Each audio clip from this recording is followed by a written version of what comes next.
There is a low mound in a quiet valley in the south of Norway, near the edge of a fjord called Oslofjord, and for more than 1,000 years it asked nothing of anyone. Grass grew over it in the spring, and cattle grazed near its edges, and the farmers who worked the surrounding fields must have passed it 1,000 times without a second thought, the way one passes any gentle rise of earth that has simply always been there. It did not look like a grave. It did not look like anything at all, except perhaps a place where the land had folded slightly upward, as land sometimes does.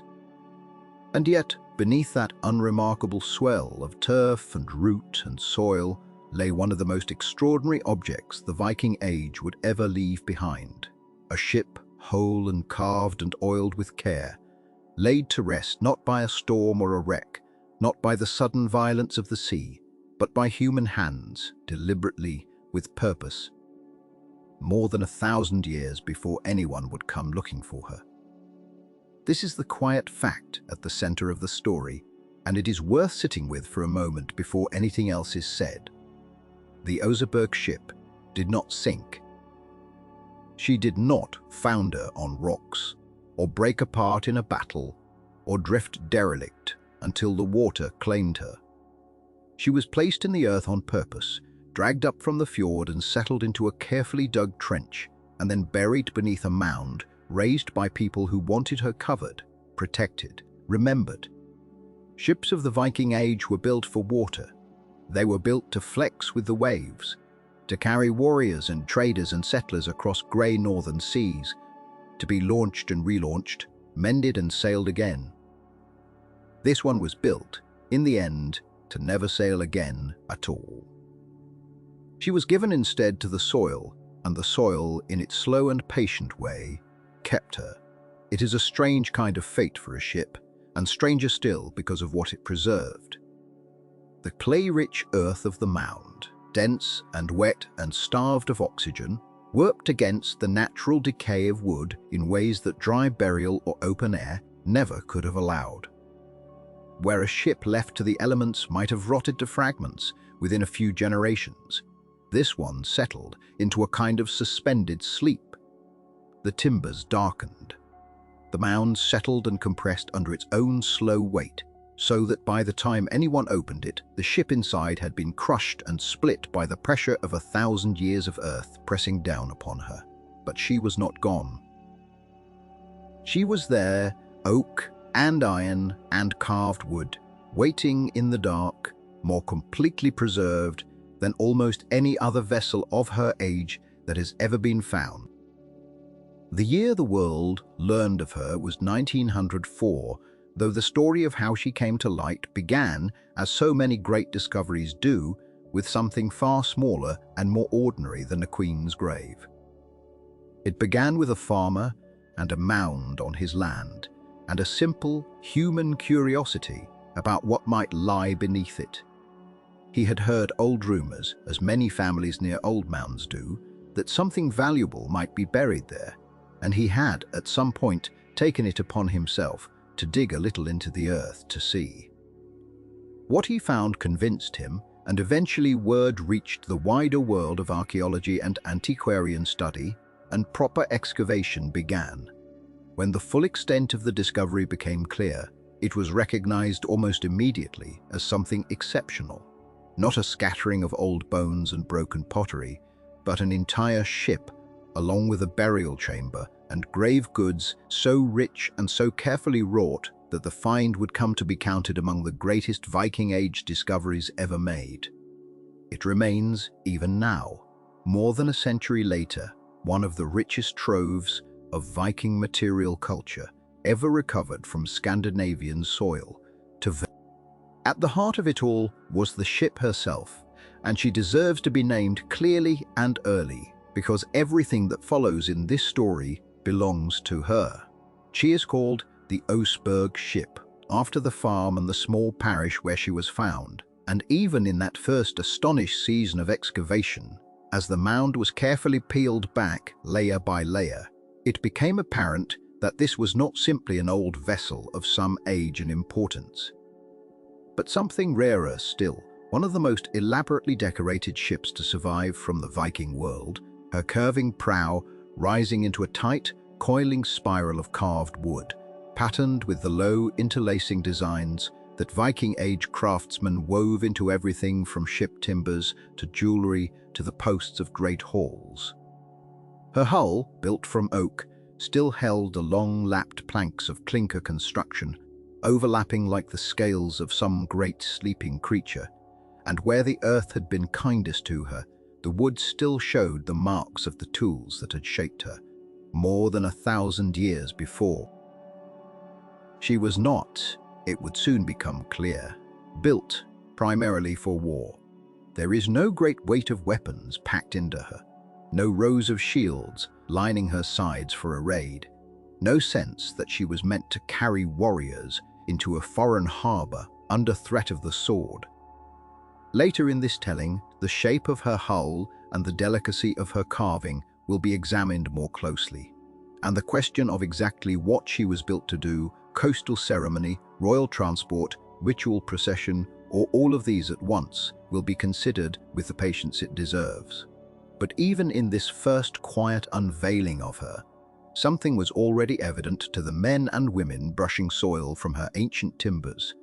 This was a ship shaped as much for beauty as for function, a vessel meant to be looked upon, admired, perhaps even to inspire a kind of awe in those who saw her glide along the fjord. And in the end, whatever glory she carried across the water in life, it was matched, if not exceeded, by the strange, solemn glory of the grave built around her, for she had not been buried alone. Within her hull, in a chamber built specially for the purpose, lay the remains of 2 women, along with an almost overwhelming array of grave goods, carved sledges, a wagon unlike any other found from the period, tapestries, tools, textiles, a small keepsake of nearly every craft the Viking Age valued. The presence of these 2 women, and the question of who they might have been, whether one was a queen and the other her servant, whether both held status, whether the burial spoke of religious ritual as much as royal power, would occupy scholars for the entire century that followed, and occupies them still. That question, patient and unresolved, will be turned over slowly and carefully later in this story, given the space and the caution it deserves. For now it is enough to know that this ship did not merely carry cargo or crew across a fjord. In her final voyage, she carried the dead and carried them with a devotion that still moves those who study her. This, then, is not a story of conquest, nor of longships slicing through enemy waters, nor of the raids and battles that so often define the popular image of the Viking Age. It is a quieter story, though no less remarkable for its quiet, a story of craftsmanship so fine that it has outlasted 1,000 years of buried earth, of rituals so elaborate that an entire ship was given over to it, and of the strange, slow patience of soil which took a vessel meant for the bright surface of the sea and kept her safe, instead in darkness, until the right hands were ready to bring her back into the light. It is a story that moves gently between wood and water, faith and craft, grief and grandeur, and it begins, as so many good stories do, with a mound of earth that looked like nothing at all. There is a great deal more to uncover here. The world she was born into, the hands that carved her, the queen or noblewoman laid within her, the astonishing hoard of goods buried at her side, and the long, painstaking effort to piece her shattered timbers back together into the ship now standing in a museum hall in Norway. If any of that calls to you, it may be worth staying a while longer, letting this story unfold at its own unhurried pace, the way the earth itself once unfolded around her, slowly, patiently, for 1,000 years. To understand why such a ship came to rest beneath a mound of earth in Vestfold, it helps to understand the world that shaped her, a world quite unlike the one later ages would imagine when they pictured the Vikings. There was no single Norway in the early 9th century. There was no crown, no capital, no unified people bound by common law. Instead, there was a long, broken coastline of fjords and skerries, a land where mountains fell directly into the sea and left only narrow strips of habitable ground between stone and water. Farms clustered along these strips, tucked into valleys or perched above inlets, separated from one another not by roads which barely existed, but by water, which was everywhere. To travel any distance in this landscape meant to travel by boat. The sea was not a barrier here. It was the thread that held scattered communities together. Out of this fragmented geography rose a patchwork of chieftains and petty kings, each ruling a modest territory bound together by kinship, loyalty, and the threat of force. Power in this world was local and personal. A chieftain's authority rested on his ability to reward followers with gifts, feasts, and protection, to punish rivals who threatened his standing. Alliances were sealed by marriage, by oaths, by the exchange of valuable goods. Wars were fought not for grand ideological reasons, but over land, over cattle, over the control of trade routes, and the loyalty of free farmers who could shift allegiance if a lord failed to provide. It was a world of constant, small-scale contest, chieftain against chieftain, family against family, each hoping to expand their influence a little further along the coast or a little further inland. Into this fractured landscape came the ship, not as a luxury, but as a necessity. Long before the raids that would make the Viking name feared across Europe, the people of Scandinavia had already built their lives around vessels capable of navigating rivers, hugging coastlines, and eventually crossing open water. This was not a sudden invention. It was the product of centuries of accumulated boat-building knowledge, refined through trial, failure, and the harsh feedback of the sea itself. Earlier boats found in bogs and burial sites across the region show a slow evolution. Hulls that grew longer, planking that grew thinner and more flexible, keels that grew sturdier, sails that eventually replaced or supplemented oars as the primary means of propulsion. Each generation added something to what came before, until by the 8th and 9th centuries, Scandinavian shipwrights had produced vessels capable of remarkable feats, ships that could carry raiding parties across open sea to England and Ireland. Ships that could be hauled overland between rivers to reach the heart of the Frankish Empire or the trading towns of the East. This was more than a technological achievement. It was a transformation of an entire culture's relationship to water. Rivers were highways. Fjords were harbors. The sea, rather than isolating communities, connected them, allowing goods, ideas, and people to move with a speed and reach that overland travel through forest and mountain could never match. A farmer near the coast might know more of distant trading towns than of villages 20 miles inland, across difficult terrain. Wealth accumulated, not from vast landholdings, which the geography made difficult, but from control of trade, of coastal access, of the ships and crews needed to move goods and project power. To possess a fine ship was to possess mobility, and mobility in this world was a form of wealth in itself. It was within this maritime world that the region of Vestfold rose to particular importance. Unlike much of Norway's rugged coast, Vestfold offered something rare: broad, fertile lowlands, suited to farming, combined with sheltered waters ideal for shipping. The Oslofjord, along whose western shore Vestfold lay, provided calm anchorages and easy access both to the open sea and to the rivers reaching inland towards Sweden. Grain grew well in its soil, cattle grazed its meadows, and its harbors gave those who controlled them a commanding position over trade, moving along the coast and across the water toward Denmark and the emerging trading centers of the south. Whoever held Vestfold held both bread and passage, the two resources that mattered most in this fragmented, waterbound world.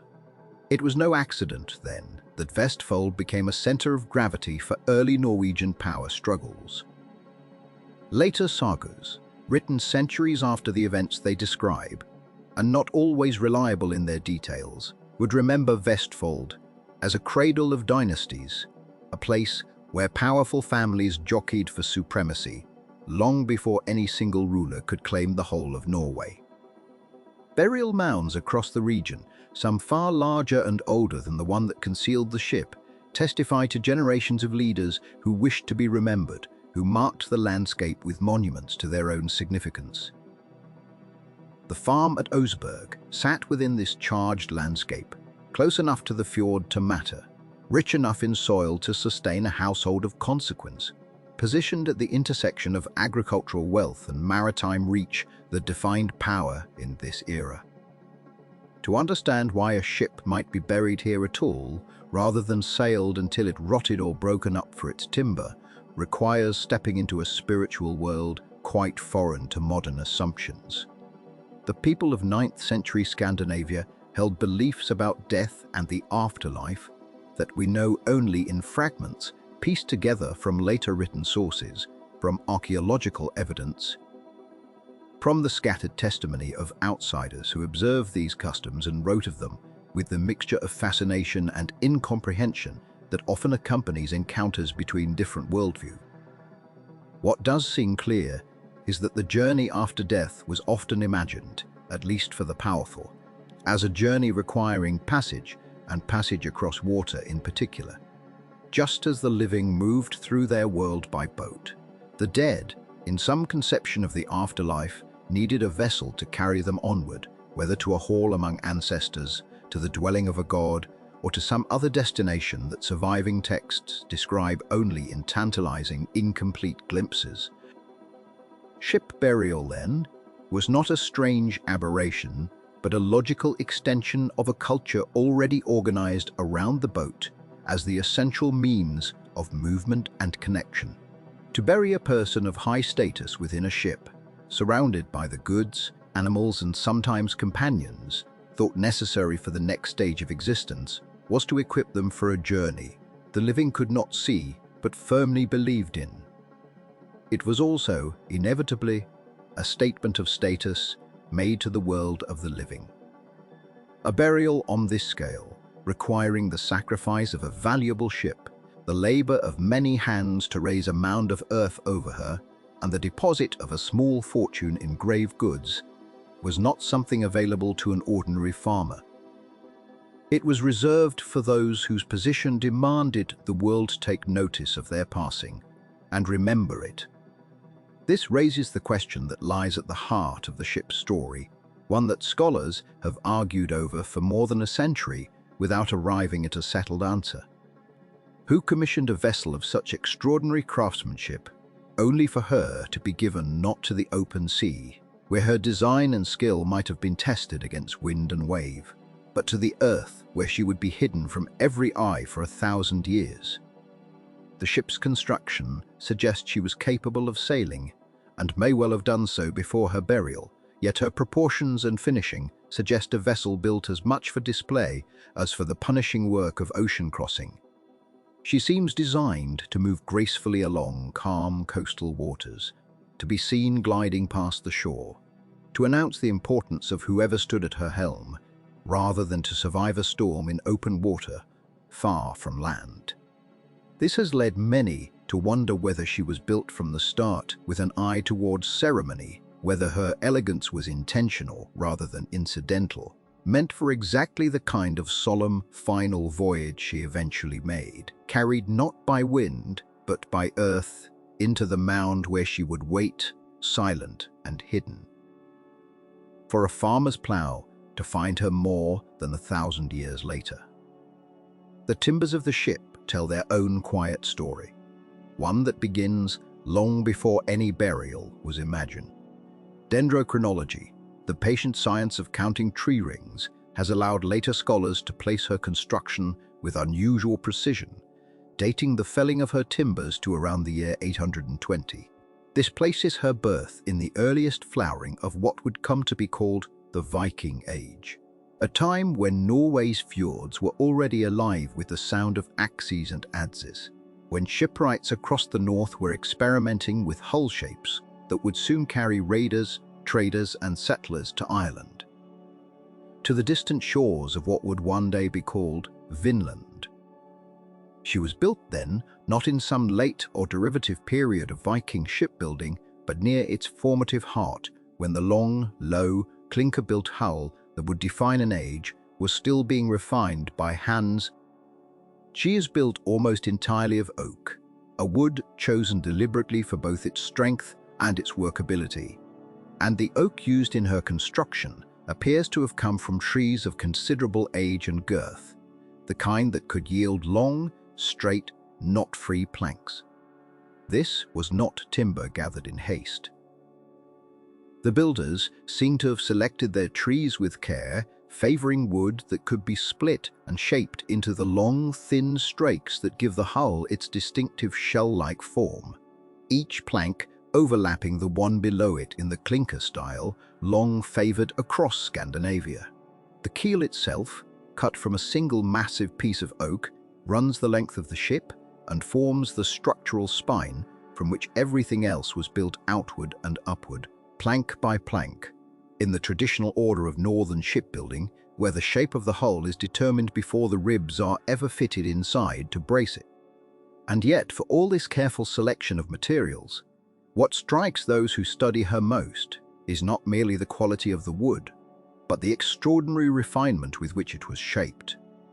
The planks are thin, thinner than one might expect on a vessel of her length, and the curves of the hull rise and taper with a fluidity that seems to owe as much to art as to engineering.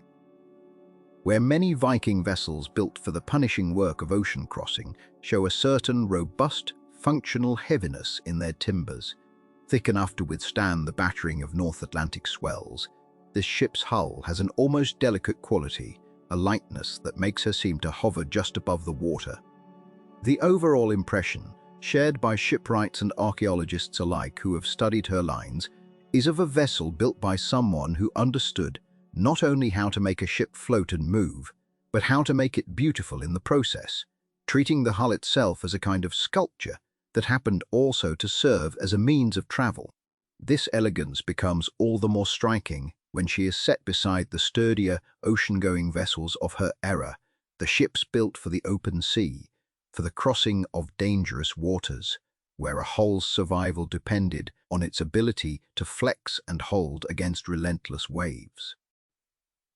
Those vessels, the ships that carried raiders to distant coastlines, or merchants laden with cargo across the harsh grey stretches of the North Sea, were built heavier, their planks thicker, their construction more robust in every dimension, prioritizing endurance over grace.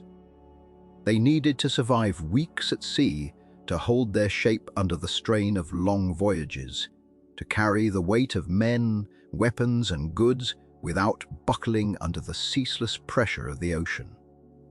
This ship, by contrast, seems to have been built with an entirely different set of priorities in mind.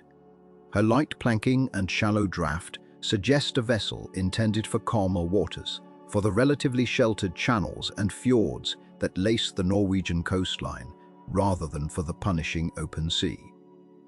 She was, in a very real sense, a coastal vessel, built to glide along quiet waters close to shore, not to challenge the vast, unpredictable ocean that so many other Viking ships were built to endure. Her size, too, sets her apart from the great worn Norse and Longships whose names still carry an echo of dread in the historical record. She measures a little over 20 meters in length, modest when compared to some of the larger longships built for war or long-distance trade, vessels that could stretch considerably further and carry far greater numbers of oarsmen and cargo. She was never designed to hold a warband of considerable size, nor to carry the kind of bulk cargo that made the broader deep Ars so essential to Viking trade networks, stretching from the Baltic to the British Isles. And yet what she lacks in raw scale, she makes up for entirely in the sheer finesse of her design. Her proportions are often described by those who have studied her as near perfect, the curve of her prow and stern rising in a long, graceful sweep that seems less the product of practical necessity and more the deliberate pursuit of visual harmony. She was, in the eyes of many who have examined her, built to be admired as much as she was built to be sailed, a vessel whose beauty was not incidental to her function, but seems to have been central to the very reason she was built at all. This has led to a persistent question that historians and archaeologists have wrestled with since her discovery, one that remains, even now, without a fully settled answer. What was this ship originally intended for before her final purpose as a vessel of the dead was decided? Some have suggested she may have served as a ceremonial barge, a ship meant to carry a chieftain or a person of high status along the coast during important occasions. Her elegant lines meant to draw the eye and to communicate the importance of whoever stood upon her deck. Others have proposed that she may have functioned as a kind of pleasure vessel used by a wealthy or powerful figure for leisurely travel along calm coastal waters, a floating symbol of status rather than a working ship in the harder sense of the word. Still others argue she may have served a more practical purpose in her early years, perhaps as coastal transport for a person of considerable rank, moving between settlements or estates along the fjord, in a manner that still demanded comfort, visibility, and prestige, rather than sheer utility. Traces of wear on her timbers suggest she was not built purely for a single ceremonial moment, but had in fact seen real use before her burial, her hull bearing the marks of years spent on the water, rather than sitting untouched in some ceremonial dry dock. What exactly that use entailed, however, remains a matter of informed speculation rather than settled fact, the written record from this period being far too thin to offer any certainty.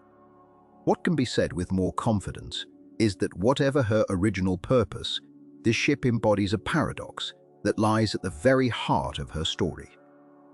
She represents an extraordinary application of craftsmanship, skill, and artistry, applied to a hull that was, by its very design, too fragile for war and too delicate for the long, punishing voyages that defined so much of the Viking Age's reputation. She was never meant to brave the deep ocean swells that carried Norse ships to distant shores, nor was she built to withstand the brutal press of combat that other vessels were designed to endure.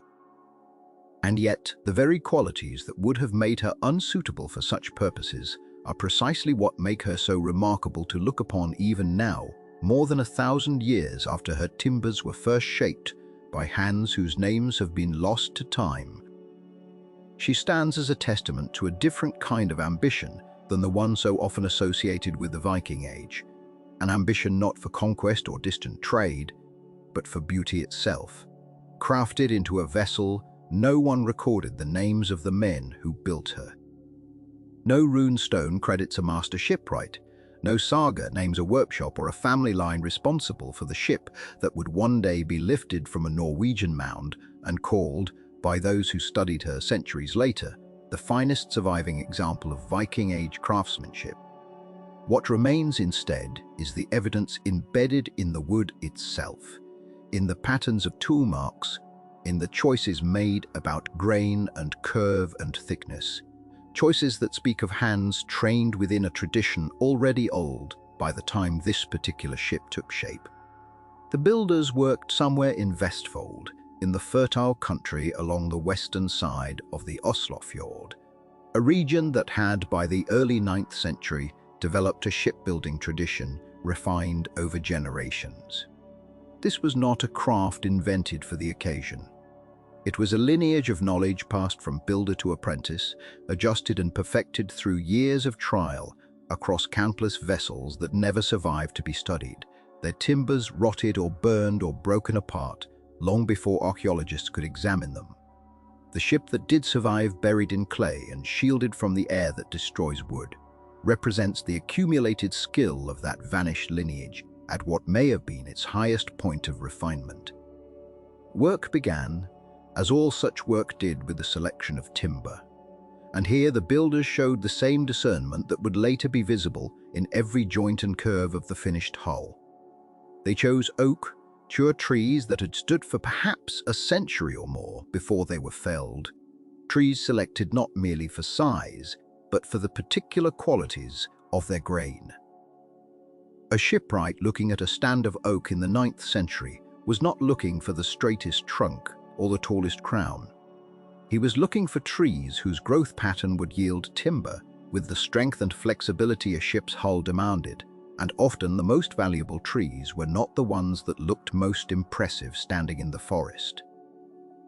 A trunk with a natural curve, echoing the shape of a rib or a stem post, could be more valuable than a perfectly straight one, because that curve meant the grain of the wood would follow the shape of the finished piece rather than cutting across it, and wood that follows its own grain is wood that resists breaking. This was knowledge built from failure as much as success, from centuries of watching which planks split under strain and which held, and it lived not in any written text, but in the trained eye of the man walking through the forest, deciding which trees to mark. Once felled, the trees were not sawn in the manner that later centuries would take for granted. Saws existed in the Viking Age, but the preferred method for producing planks suitable for shipbuilding was splitting, using axes and wedges driven along the grain of the log to divide it into sections, and then further dividing those sections into the radial planks that would form the ship's strakes. This method, laborious as it sounds, produced planks of remarkable strength because splitting along the grain meant the fibers of the wood ran continuously through the length of each plank rather than being severed at odd angles as a saw blade might do. A split plank was a plank that had not been weakened by the process of its own creation. The axe was the primary tool throughout this process, wielded not as a blunt instrument, but as a precision tool, in hands practiced enough to shape a plank to a fraction of an inch, thinning it gradually from a thick spine along one edge to a feathered edge along the other, creating the tapered cross-section that clinker construction demanded. The sound of that work, axes ringing against oak in a yard somewhere near the fjord, axes falling in the particular rhythm of men who had swung them since childhood, would have been the ordinary music of a Vestfold shipyard, unremarkable to those who heard it. Though the results would eventually be counted among the most refined objects to survive from the entire Viking world. The method of construction itself, clinker building, was already the defining technique of Norse shipbuilding by the time this ship was laid down, though few vessels would demonstrate its possibilities as fully as she would. In clinker construction, each plank overlapped the one below it, like the weatherboards of a house, rather than sitting edge to edge in the manner of later carvel-built ships. The overlapping planks were fastened together with iron rivets, driven through both layers of wood and secured on the inside with a small square plate called a rove, the rivet then hammered over to clinch it fast. This was a method that produced a hull both strong and supple, capable of flexing slightly in heavy seas rather than remaining rigid, and that flexibility was not a flaw, but a deliberate feature, allowing the ship to absorb the stress of waves rather than fighting against it. A rigid hull in rough water fights the sea and eventually breaks. A clinker hull moves with the sea, bending almost imperceptibly along its length, and returns to its shape once the wave has passed. Building a hull this way required not only skill in shaping individual planks, but a deep understanding of how the whole structure would behave once assembled and set upon the water. An understanding that existed nowhere but in the accumulated experience of men who had built and sailed such ships across their working lives.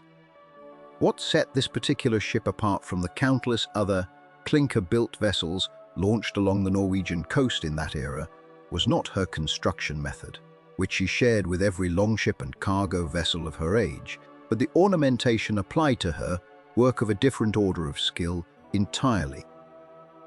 The prow and stern of the ship rose in elegant sweeping curves, each terminating in elaborate carved work that transformed the practical structure of a ship's bow into something closer to sculpture.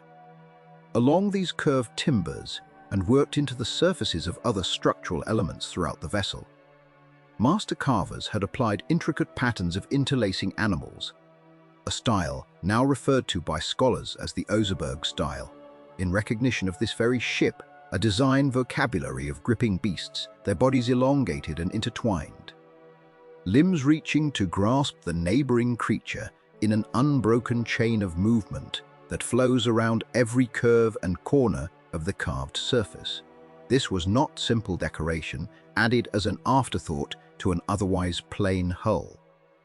It was a sustained artistic program, executed with a precision and consistency that suggests either a single carver of extraordinary skill or a small workshop of carvers trained in an identical style, working perhaps over months to complete the ornamentation across the full extent of the ship.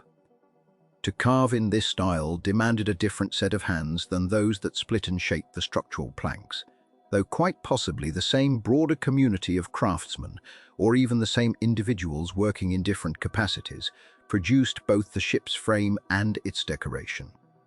The carving tools were smaller, more specialized, chisels and knives, capable of the fine, controlled cuts needed to render an animal's eye, the interlocking curve of a limb, the texture suggesting fur or scale, all within wood that would be exposed to weather and handling, and yet needed to retain its detail.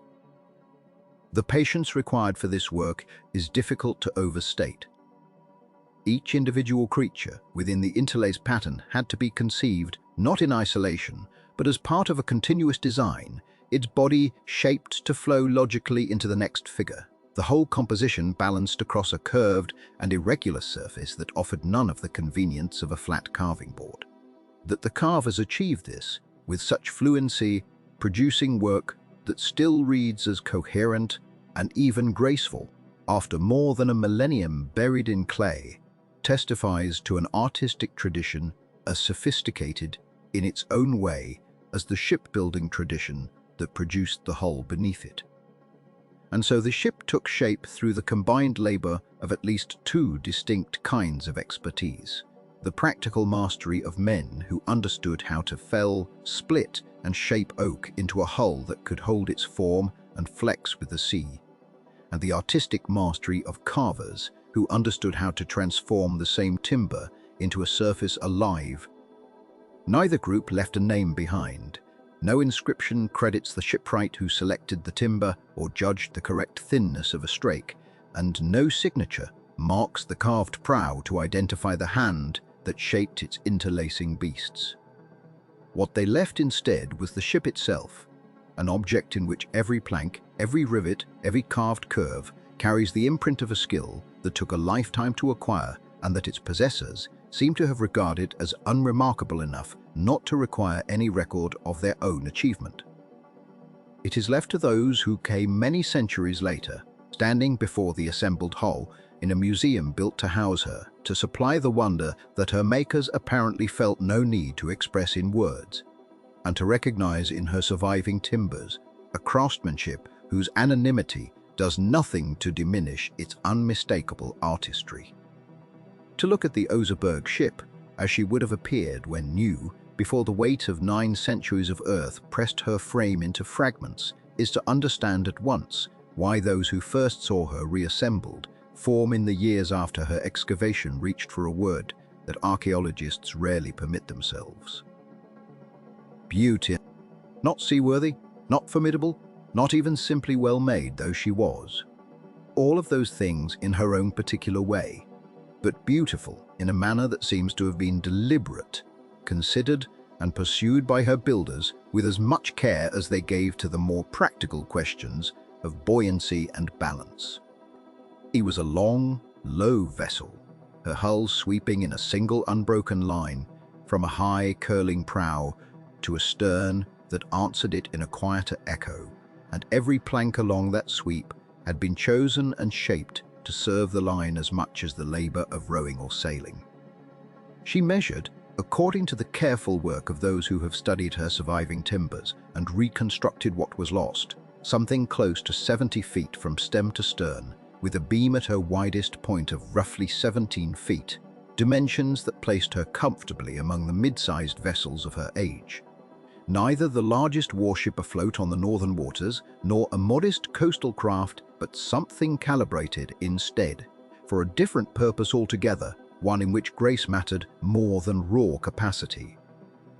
Her sides sat low against the water, low enough that a person standing on her deck might have felt themselves nearly level with the surface of a calm fjord. And this lowness was no accident of construction, but a choice suited entirely to the waters she was built to travel. She was not an ocean ship.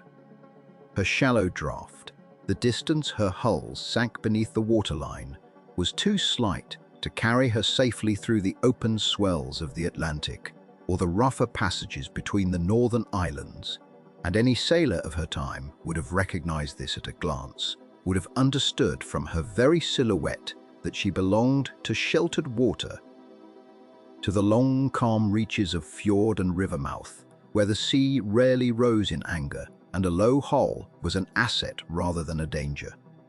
This has led those who study her to conclude, gently and without great argument, that she was built for coastal display and ceremonial movement, rather than for the punishing crossings that other Viking ships were built to endure, a floating expression of status. Along her length ran 15 pairs of oar ports, the small openings cut through her upper strakes through which oars could be run when the wind failed or when a more controlled ceremonial pace was wanted, and this gave her a rowing capacity of 30, a modest but respectable complement that spoke again to a vessel built for presence rather than for war.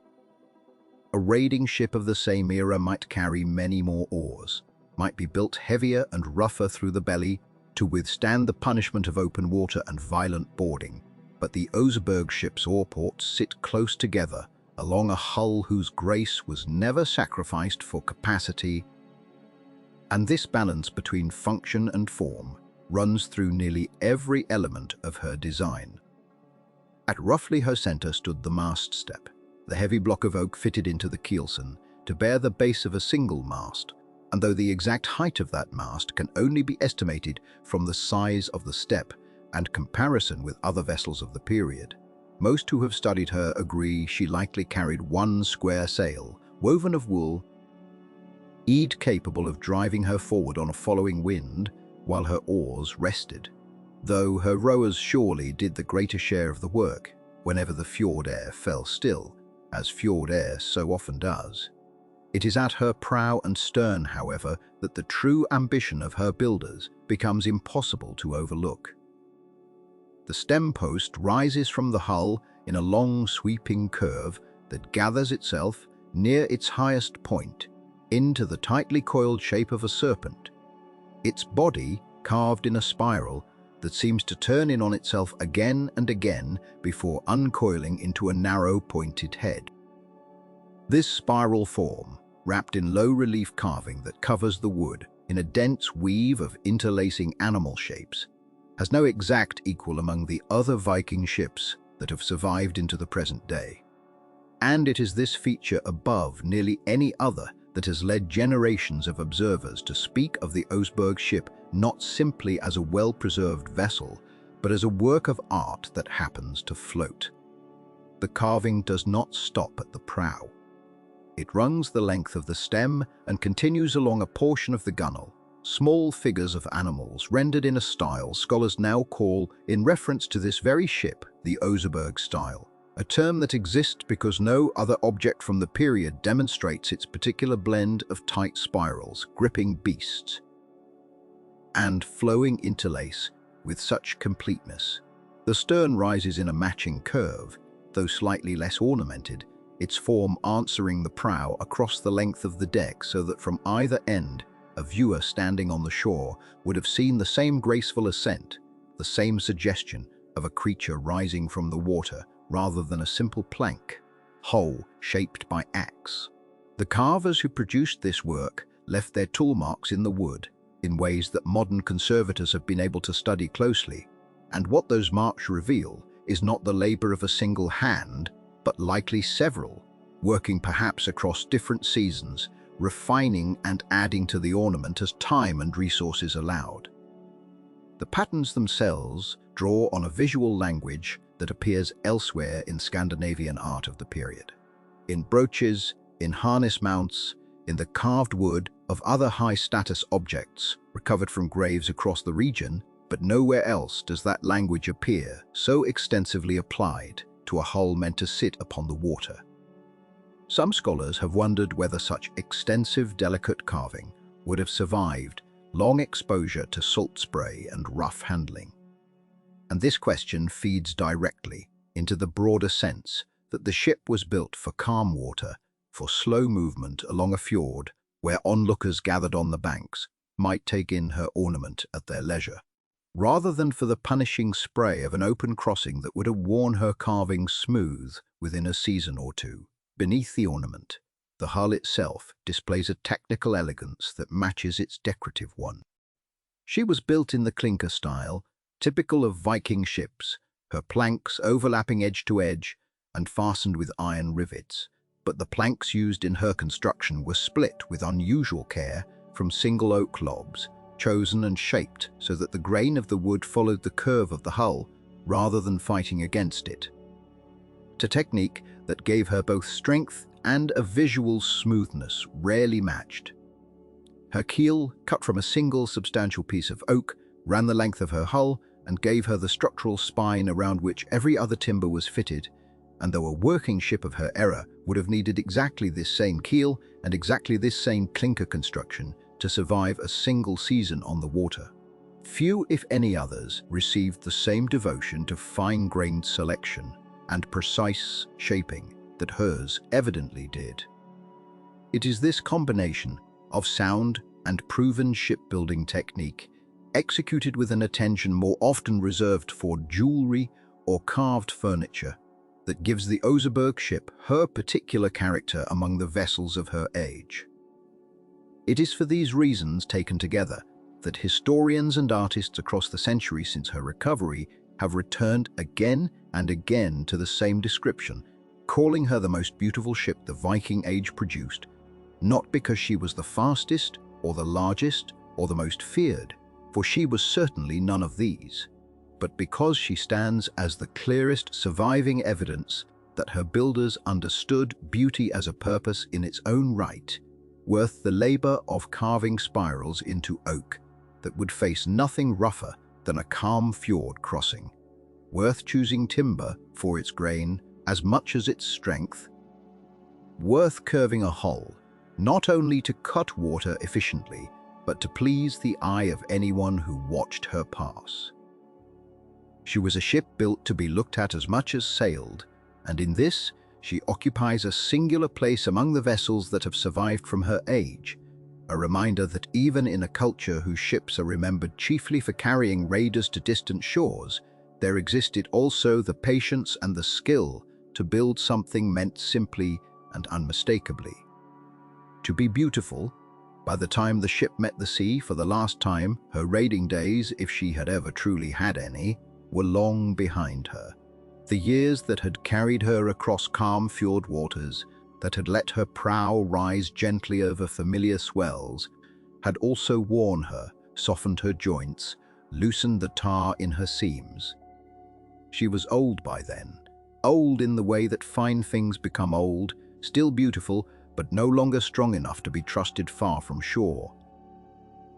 And it was in this state, aged but unbroken, that she was chosen for a purpose no shipwright at Oseberg, or wherever her keel had first been laid, could have imagined when they shaped her strakes. She was hauled from the water and up onto dry land, dragged across turf and timber rollers by hands and oxen straining together, until she came to rest at a place called Oseberg on a low rise of ground above a farm in the Norwegian county of Vestfold. There, sometime around the year 834, according to the tree ring dating of the timbers used in her burial chamber, she was given a task entirely unlike any she had performed before. She was to become a grave. The work of turning a ship into a tomb was neither quick nor careless. A large mound was raised over her, built up in layers of turf and soil and stone, a mound that would eventually stand taller than a person and stretch wide enough to dominate the surrounding fields, visible from a considerable distance across the flat farmland of the valley. Beneath that mound, within the hull of the ship herself, a wooden chamber was constructed just aft of the mast, a small dark room built from timber and roofed over, meant to hold whatever and whoever was to be laid to rest inside her. It was a burial on a scale that spoke of resources few in that world could command. Timber and turf and labor enough to raise a landmark, a ship sacrificed entirely from further use, given over completely to the earth. Whoever ordered such a thing done was someone of considerable means, someone whose death demanded not a modest grave, but a monument.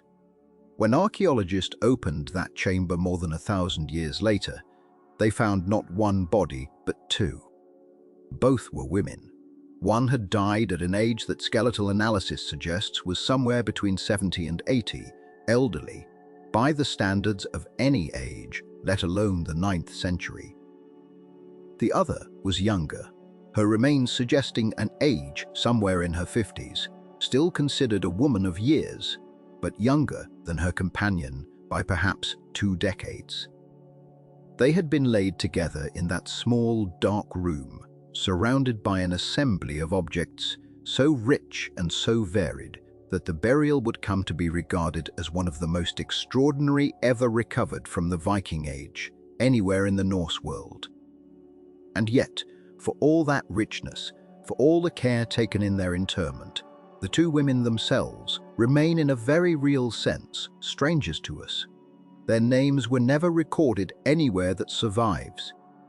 Their identities, their relationship to one another, the precise nature of their standing in the world that buried them so lavishly, have all had to be reconstructed from bone and object and inference. A puzzle scholars have turned over for more than a century without arriving at an answer that satisfies everyone. The theories over the years have multiplied rather than narrowed. One persistent idea holds that the older woman was a queen, perhaps even a specific queen named in the later sagas, a figure called Oxa said to be grandmother to the historical king who would go on to unify parts of Norway. The sagas are unreliable as strict history, composed centuries after the events they describe, shaped by storytellers more interested in genealogy and legend than archival accuracy, and so this identification has never been proven. Another theory suggests the older woman may have held not political power, but religious authority, a priestess or a practitioner of the seer, the form of Norse magic and prophecy associated in later texts with women who could see into fate and speak with the dead. The presence of certain objects within the burial, tools and implements whose function is not entirely certain, has been read by some scholars as evidence for this kind of ritual role, though the evidence remains circumstantial, open to more than one interpretation. A third possibility, less romantic but perhaps more sober, holds simply that we do not know that the older woman was a person of extraordinary rank, whose specific title and function have been lost entirely, leaving only the fact of the honor paid to her in death as evidence of who she must have been in life.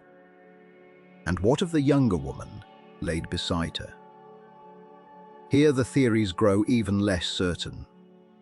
She may have been a servant, sacrificed to accompany her mistress into the next world, a practice attested in other Viking burials and described with unsettling detail by the Arab traveller Ibn Fadlan in his account of a Longship funeral on the Volga. She may instead have been a relative, a daughter or attendant of high status in her own right, buried alongside the older woman, not as sacrifice but as companion, sharing in a family's claim to greatness. Isotopic analysis of her bones and teeth has offered some clues about her diet and possibly her origins, but not enough to settle the matter definitively.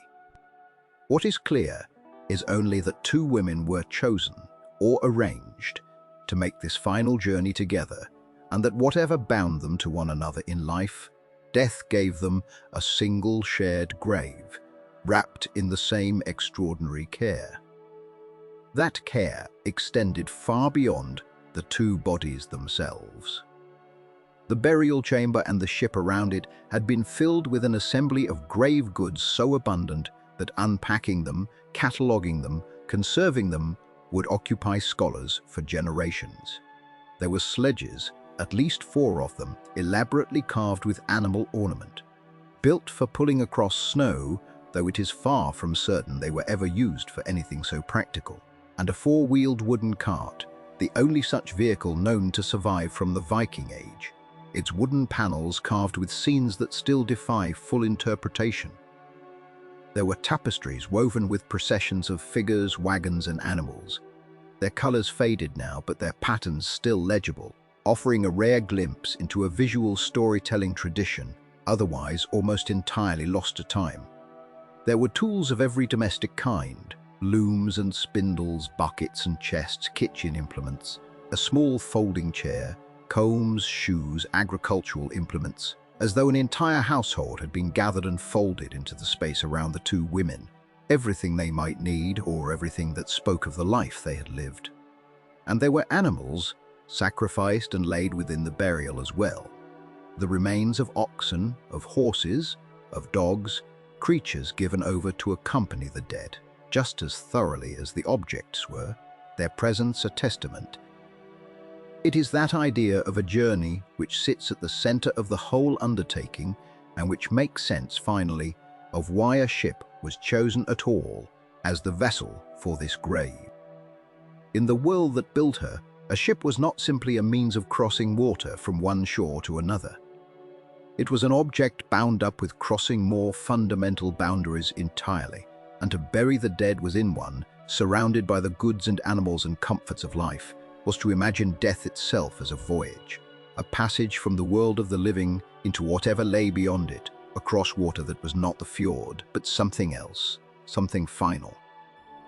The mound raised over her was not merely a marker of where she had come to rest. It was, in its way, a harbor, holding a vessel loaded and ready, waiting for whatever tide might carry the 2 women onward, into a horizon no living eye would ever chart, on a voyage that the ship, however worn and however far past her sailing years, was still, in the end, asked to make. The ship had already crossed water enough in her working life. Now she was asked to cross land, and this passage, though shorter in distance, was no less demanding of those who undertook it. She had to be brought from the fjord, where she had spent her years, to a low rise of ground near the farm at Oseberg, a place chosen with care. Overlooking the water, she would never sail again, but would rest within sight of, as though those who buried her understood that a ship without a view of the sea was a ship only half at rest. The distance was not great, but the weight was, and there were no engines to help, no machinery beyond timber and rope, and the strength of many backs bent to a single task. Rollers were likely laid beneath the hull, logs placed in a line to ease the great planked belly forward inch by inch, and teams of oxen, or simply teams of people, harnessed by rope and will, hauled her across ground that had never been meant to bear a ship's passage. It would have taken days. It would have taken planning that began long before the moment of death arrived, or else a household ready to mobilize with startling speed. Once it did, gathering laborers from neighboring farms, calling in whatever debts of labor a family of such standing was owed. Assembling the small army required to move a vessel built for water across the unforgiving solidity of earth. Once she reached the place prepared for her, a trench had already been cut into the ground, a hollow shaped roughly to the outline of her hull, deep enough that when she settled into it, she would sit low, cradled by the earth itself, rather than perched upon it. Blocks of stone were likely used to steady her, wedged beneath the keel and along the turn of the bilge to keep her upright, so that when the work of buying was finished, she would stand as a ship stands, not a wreck listing on its side. This alone was labor of a particular kind, the kind that required patience, as much as strength adjusting and readjusting a 50-foot hull inch by inch, until it held the posture that those overseeing the burial believed a ship in the afterlife ought to hold. There is something almost tender in this insistence on correctness, this refusal to let the vessel simply be dumped into the trench and covered over. She was to look, even in death, as she had looked in life, riding level and proud, ready. It was amidships, behind the mast, that the true architecture of the burial began to rise. Here, where a ship's cargo or fighting space would ordinarily have been, the builders constructed a chamber, and though the word chamber suggests something grand, what they built was closer to a small timbered house, low-walled and steep-roofed, fitted snugly within the confines of the hull. The walls were built from split logs laid horizontally and jointed at the corners in a manner recognizable as a technique used across the north for constructing dwellings, a piece of ordinary building craft transplanted into a wholly extraordinary setting. A roof was raised above it, gabled and covered, closing the space entirely from the sky and the soil that would soon press down upon it. And this attention to construction, this insistence on making the burial chamber a proper structure and not merely a hollow scooped from the ship's belly, speaks to how seriously this task was regarded. It was not a matter of concealment. It was a matter of housing the dead correctly, of ensuring that whoever rested within had walls around her and a roof over her, however dark, however permanent, however far from any sun those walls would ever again let in. Inside this small house within a ship, the two women were laid along with the great catalogue of goods that would accompany them, and the chamber was sealed. The mast still stepped in its place forward of the burial house, likely towered above the rest of the structure, a landmark within the mound long after the mound itself covered everything else, a spar reaching upward through the earth, being piled around and above it, until at last even that was buried too. The final visible sign of the ship swallowed beneath the accumulating soil. The raising of the mound itself was labor on a scale that dwarfed even the dragging of the hull. Earth had to be cut from somewhere nearby, dug and carried and dumped in load after load, building up gradually around the ship's flanks and then over her deck, layer upon layer, until what had been a vessel sitting in a trench became a long, low hill rising from the surrounding farmland, indistinguishable at a distance from any other rise in the ground. Its secret held entirely within. This was not the work of a handful of grieving relatives. It was the work of a community, and likely a community drawn from beyond the immediate household. Tenants and laborers, and perhaps neighboring farms owing service or loyalty to whoever commanded the burial, all gathered to move earth in quantities that would have taken many days of sustained effort. Funerals of this magnitude were, in their way, public works, requiring the same coordination and labor discipline as building a hall or clearing new fields, except that the purpose was not use but memory, not shelter for the living, but passage for the dead. It is worth pausing on what such an undertaking would have cost, not merely in labor, but in the goods sacrificed to it. Ship of this quality, given over entirely to burial, was itself an act of extraordinary expenditure, and to it was added everything else laid within the chamber, wagons and sledges, and carved animal head posts, and textiles and tools, and the animals slaughtered to travel alongside their owners. Few households, even prosperous ones, could have afforded a funeral on this scale. That it happened at all speaks to the standing of at least one of the women within, and to the willingness of those who survived her to spend lavishly, to call upon labor and wealth in quantities that must have strained even a family of considerable means, all in service of sending the dead onward properly, correctly, without stint. Then, whether by design or by fortunate accident of the local geology, blue clay was used in the construction of the mound, packed around the ship and the burial chamber in a manner that would prove, many centuries later, to be the single most important factor in the survival of everything within. Clay of this kind, dense and largely impermeable, sealed out much of the oxygen that would otherwise have allowed the timbers and the organic goods, the textiles and carved wood and woven baskets, to decay entirely, as such materials almost always do within a matter of decades. Whether the builders of the mound understood this preservative property, whether they had observed in other burials that clay-packed graves seemed to hold their contents longer, or whether they simply used the material that lay most readily to hand, the sources cannot say. What can be said is that this accidental chemistry, this quiet cooperation between clay and water and the absence of air, became the reason that anything of the Oseberg ship survived at all, the reason that 11 centuries later there would be timber to lift from the earth rather than only a stain in the soil where wood had once been. With the mound complete, rounded and settled into the landscape, the site would have returned to something like ordinary life. The mourners dispersed, the farm continued its seasons. Whatever rites accompanied the burial were concluded, and the ship, entombed now in her chamber of clay and earth, began the long stillness that would define most of her existence, far longer than the years she had spent afloat. Grass grew over the mound.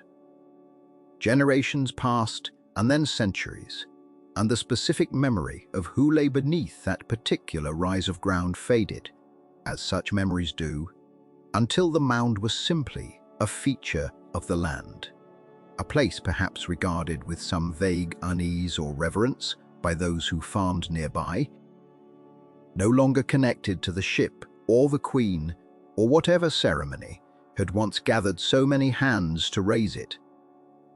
The ship waited in the dark, sealed by clay, resting in the posture of a vessel ready to sail for far longer than anyone who buried her could have imagined, until the ground above her belonged to a world that had never heard of the Vikings at all.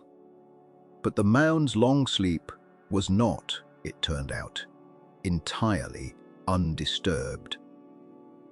When archaeologists began their careful work in the early 20th century, they found something that complicated the story considerably, something that took the excavation from a tale of simple preservation into a more troubling mystery. The burial chamber, they discovered, had been broken into. Someone, at some point, after the ship was sealed beneath its cairn of stones and clay, had dug down into the mound with clear purpose, following a path that led directly to the chamber where the two women lay among their treasures.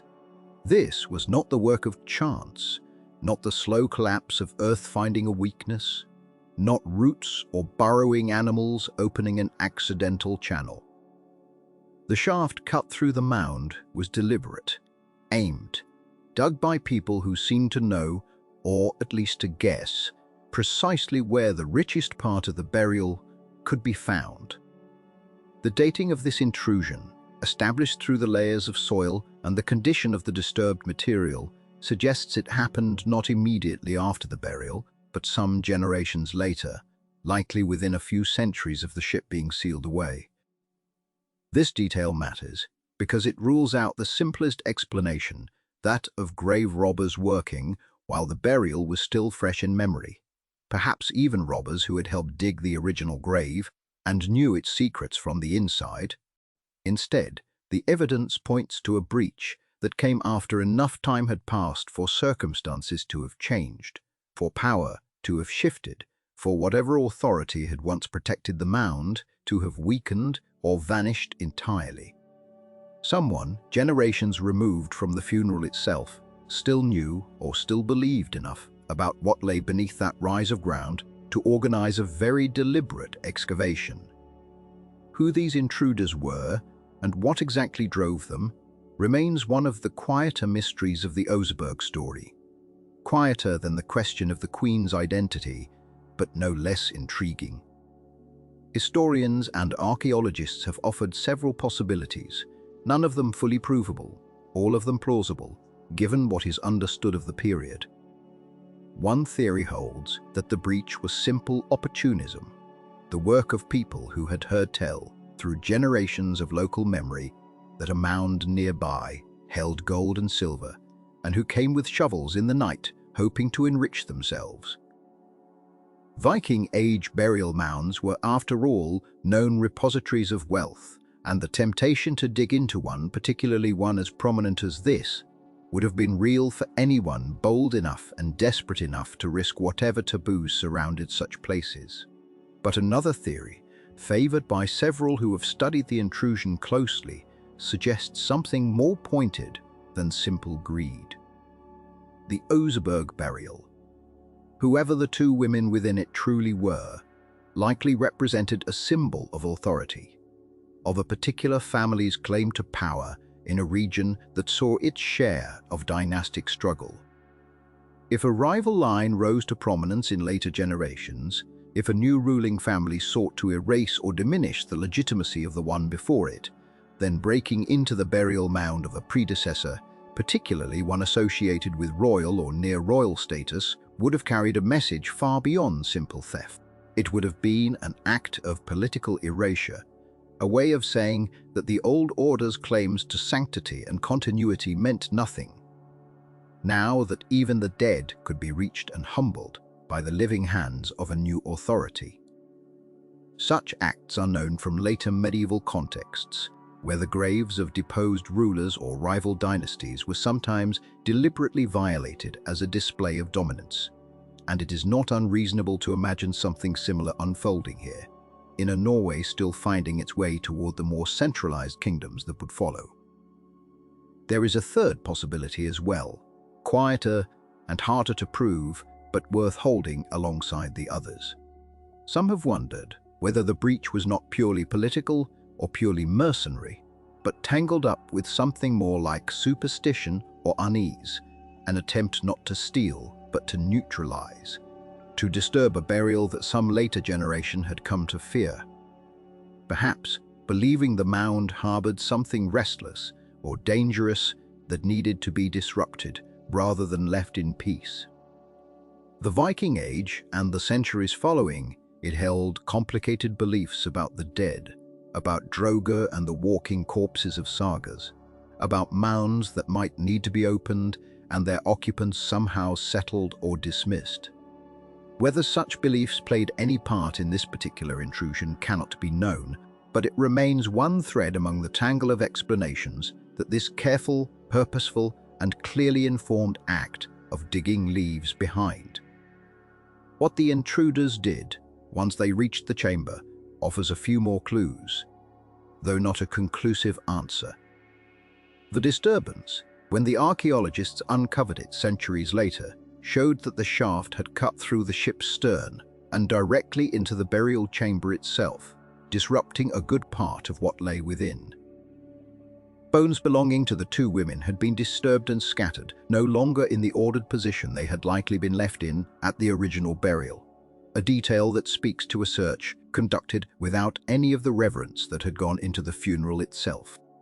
Certain items, likely those made of precious metal, silver and gold ornaments, that would have been easy to carry away and simple to sell or melt down elsewhere, appear to be missing from the assemblage, a gap suggesting that whoever broke in did leave with something. This absence is itself a kind of evidence, an outline traced by what is not there rather than what remains, and yet, remarkably, so much did remain. Despite the clear purpose and evident violence of the intrusion, whoever dug into the mound either ran out of time, lost their nerve, misjudged the layout of the chamber, or simply did not think to search as thoroughly as they might have.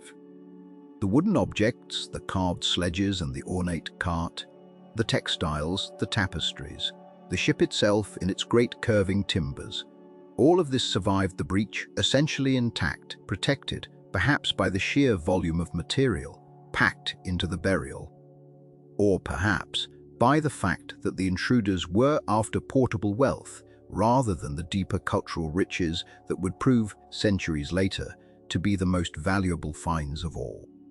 Would-be robbers, if robbers they were, seemed to have taken what glittered and left behind what endured, an irony that would only become apparent to the archaeologists who eventually catalogued every surviving piece. There is something almost paradoxical in the fate of the Oseberg mound after this intrusion, a duality worth sitting with.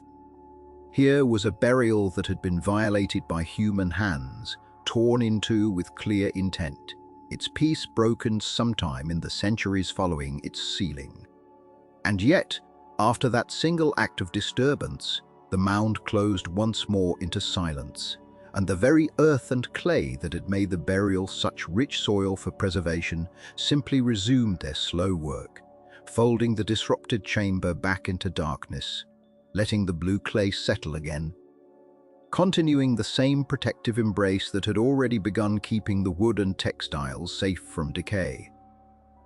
The breach did damage, scattered bones, carried off treasure, disturbed order, but it did not undo the deeper preservation at work in that water-logged clay.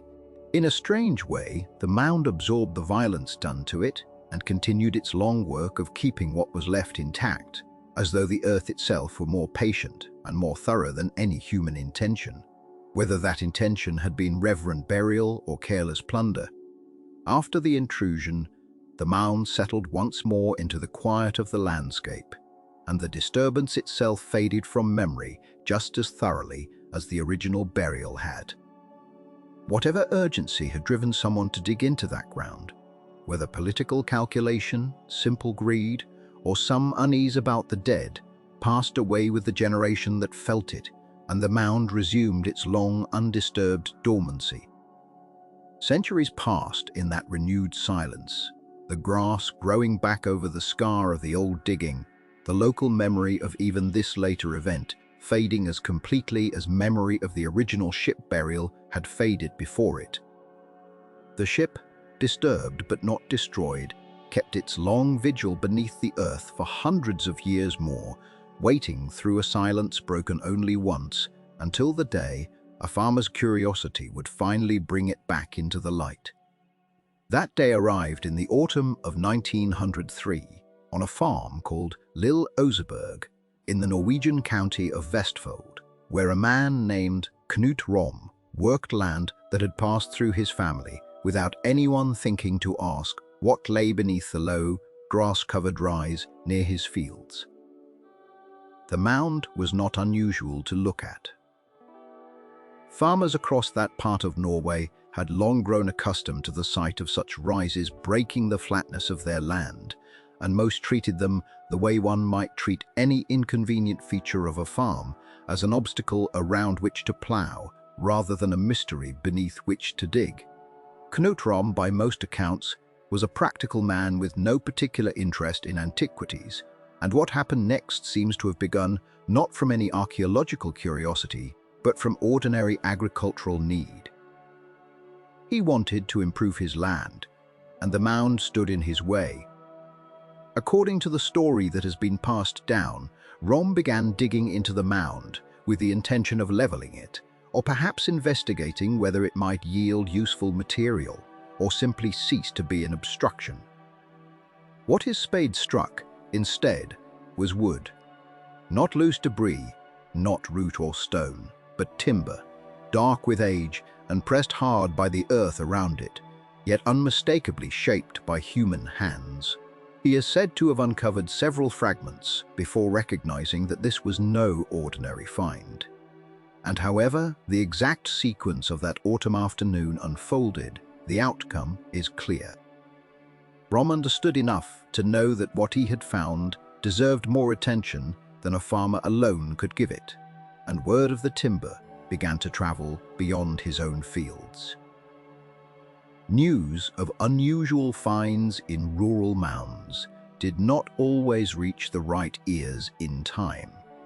Norway, like much of 19th century Europe, had already lost countless traces of its past to careless digging, to farmers who broke through burial mounds without knowing what they destroyed, to treasure hunters who took what glittered and left the rest to rot in the open air. But this time, in this particular corner of Vestfold, The discovery found its way to someone who understood immediately what might be at stake. That someone was Gabriel Gustafsson, a professor of archaeology at the University of Oslo, a man who had spent years studying the scattered evidence of Norway's Viking past and who recognized, upon hearing of the timber fragments pulled from the Oseberg mound, that this might be something extraordinary. Gustafsson did not rush to the site with reckless enthusiasm. He understood, as any careful excavator of his era ought to have understood, that whatever lay beneath that mound had survived for centuries and could be undone in a single careless afternoon.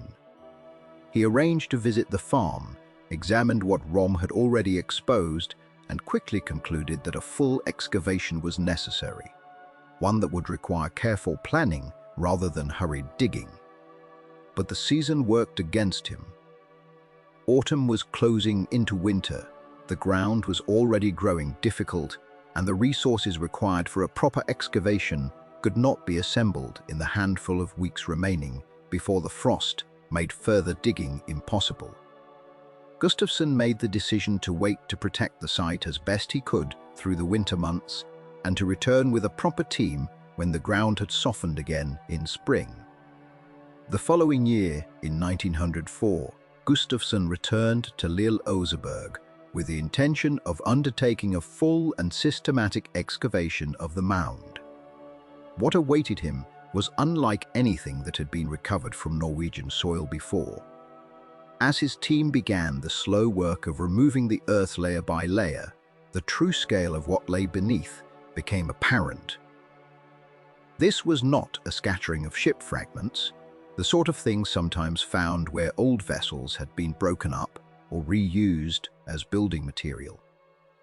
This was a ship, whole and largely intact, buried with an evident purpose and preserved by circumstances that bordered on the miraculous. The preservation owed itself to the particular composition of the soil in which the ship had been buried. The builders of the burial mound, whether by intention or fortunate accident, had placed the ship within a bed of blue clay, a dense and heavy substance that once settled and compacted under the weight of the earth piled above it, created conditions almost entirely free of oxygen.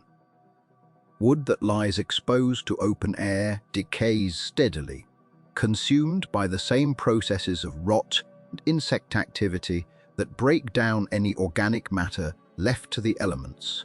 But wood sealed away from air, saturated instead by wet, oxygen-starved clay, decays at a vastly slower rate. The blue clay of Oseberg had done exactly this, wrapping the ship in a kind of suffocating embrace that, paradoxically, had kept it from disappearing. The excavation proceeded with a slowness that must have tested the patience of everyone involved, and yet that patience proved essential to what was ultimately recovered. Gustafsson and his team worked through the mound methodically, clearing earth by hand, exposing timber that had not seen daylight in roughly 1,000 years, and documenting each stage of the uncovering with the seriousness the find demanded. As the clay was peeled away section by section, the ship began to reveal itself, not as a jumble of broken parts, but as a coherent structure, its long curving hull still largely intact, its timbers still bearing the marks of the tools that had shaped them. The prow, when it finally emerged fully from the surrounding earth, showed the spiraling serpentine carving that would come to define the ship in the eyes of everyone who later saw it. A design so fine and so complete that it seemed impossible it had spent 10 centuries in the ground. The emotional weight of that excavation is difficult to overstate, even at the distance of more than a century. For the archaeologists working at Oseberg in 1904, this was not simply another dig among many, another mound opened and catalogued according to routine. This was, as it slowly became clear, one of the most complete Viking ships ever recovered, a vessel whose form and craftsmanship exceeded anything previously known from the period, uncovered alongside a wealth of grave goods that spoke of extraordinary wealth and ceremony. Wooden carts, elaborately carved sledges, textiles of a richness rarely preserved from the Viking age. Tools and household items all began to emerge from the same clay that had protected the ship itself, each object adding to the growing sense that this burial had been intended for someone of the highest possible status. And then came the human remains, the two women whose bones lay within the burial chamber built into the ship, whose presence transformed the excavation from a remarkable find in wooden craftsmanship into something more solemn still, a monument to two specific human lives, however uncertain their identities and relationship to each other would remain. The realization, as it settled over Gustafsson and his team, must have carried a peculiar weight, the sense of standing very close to people who had lived and died 1,000 years before, whose final rites had been so carefully and expensively arranged, and whose names, despite everything gathered from the mound. News of the discovery spread quickly once its significance became clear, moving out from the quiet farmland of Vestfold into the wider currents of Norwegian public life, and then into the international archaeological community. Norway, in the early years of the 20th century, was a nation still shaping its modern identity, having only recently gained full independence, and a find of this magnitude, a ship so clearly tied to the Viking age that had come to occupy such a central place in Norwegian national memory, arrived at a moment when its symbolic value could hardly have been greater. Newspapers carried word of the excavation to readers far beyond Vestfold, and scholars from across Europe took note of what was emerging from the Oseberg mound, understanding that this find would likely reshape what was known about Viking shipbuilding, Viking burial practice, and the material culture of the age more broadly. For Gustafsson himself, the excavation must have represented the culmination of years spent studying fragments and inference, suddenly rewarded with a find whole, enough to answer questions that had previously required speculation. Yet even as the ship emerged triumphantly from its long burial, the work ahead remained daunting. What had survived largely intact underground now faced the challenge of survival above it, exposed after 1,000 years of undisturbed rest to open air, to handling, to the slow process of study and preservation that would need to begin almost immediately if the ship were to be saved rather than lost anew. This time not to earth and clay, but to the ordinary decay that follows once ancient wood meets modern light. When the ship at last lay, fully exposed within its mound, what the excavators found was not a single vessel waiting to be lifted whole from the earth, but a puzzle of extraordinary and disheartening complexity. The weight of the burial mound, pressing down across 9 centuries, had crushed sections of the hull flat. Roots had threaded through seams and forced planks apart with the slow, patient violence of growing things. Water had seeped in and out with the turning of the seasons, swelling the oak and then letting it shrink again until timbers that had once curved in confident, unbroken lines now lay fractured into thousands of separate fragments, some no larger than a hand. Others twisted into shapes that bore only a distant resemblance to the ship they had once belonged to. To the men and women who first looked upon this scene, the task before them must have seemed less like archaeology than like an act of faith. They were being asked to believe that a ship could be recovered from what looked, in places, like little more than dark, splintered debris. The recovery began cautiously, each fragment lifted with as much care as the excavators could manage, though the tools and techniques available to them in 1904 were themselves still being invented as the work proceeded.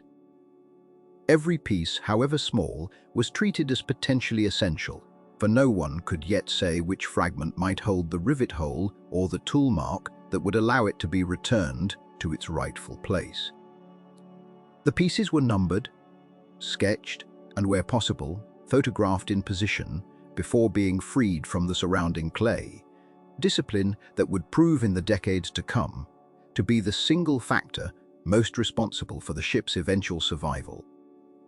Without that record, made in haste at the edge of a Norwegian field, with limited time and improvised equipment, the ship might have remained forever what it appeared to be in that first season, an impressive ruin rather than a vessel restored. The wood itself presented a problem that the archaeologists of the time had only begun to understand. Waterlogged oak, saturated for 1,000 years, does not behave like ordinary timber once it is removed from the ground. The water trapped within its cells is, in a sense, the only thing still holding the wood's shape.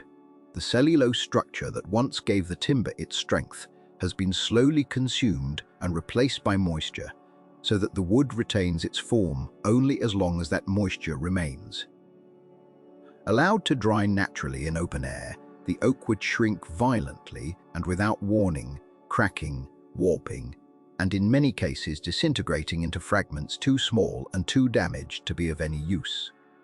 The Oseberg find became, almost by necessity, one of the earliest large-scale tests of methods to prevent exactly this outcome, and the conservators involved were compelled to work out solutions as they went, drawing on limited precedent and a great deal of careful improvisation. Their approach, refined over the years that followed, involved soaking the recovered timbers in solutions designed to replace the water within the wood with substances that would not evaporate and shrink in the same destructive way. Alum, a mineral salt, long used in tanning and dyeing, became central to the earliest phase of this work, chosen for its ability to penetrate waterlogged wood and stabilize its structure as the water was gradually drawn out. It was not a perfect solution.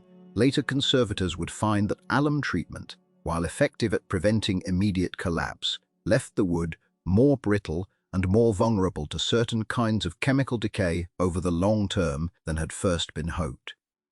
But for its time it represented a genuine advance, and the methods developed and tested on the Oseberg timbers would go on to inform waterlogged wood conservation efforts far beyond Norway, making the ship's recovery a milestone not only for what it revealed about Viking craftsmanship, but for what it taught the young discipline of archaeological conservation about the handling of ancient organic material. Even with the chemistry addressed, the physical work of reconstruction remained staggering in scope. Conservators found themselves confronted with what amounted to an enormous three-dimensional puzzle assembled from thousands of individual pieces, many of them warped, some incomplete, others so similar in size and shape that only the smallest details, the angle of a rivet hole, the depth of an adze mark, the particular grain pattern of a single plank, could indicate where a fragment belonged. The work demanded not only technical skill, but an almost meditative patience, the kind that allows a person to spend an entire day matching two pieces of oak by candlelight and lamp, testing and rejecting dozens of possible fits before finding the one that closed a gap cleanly.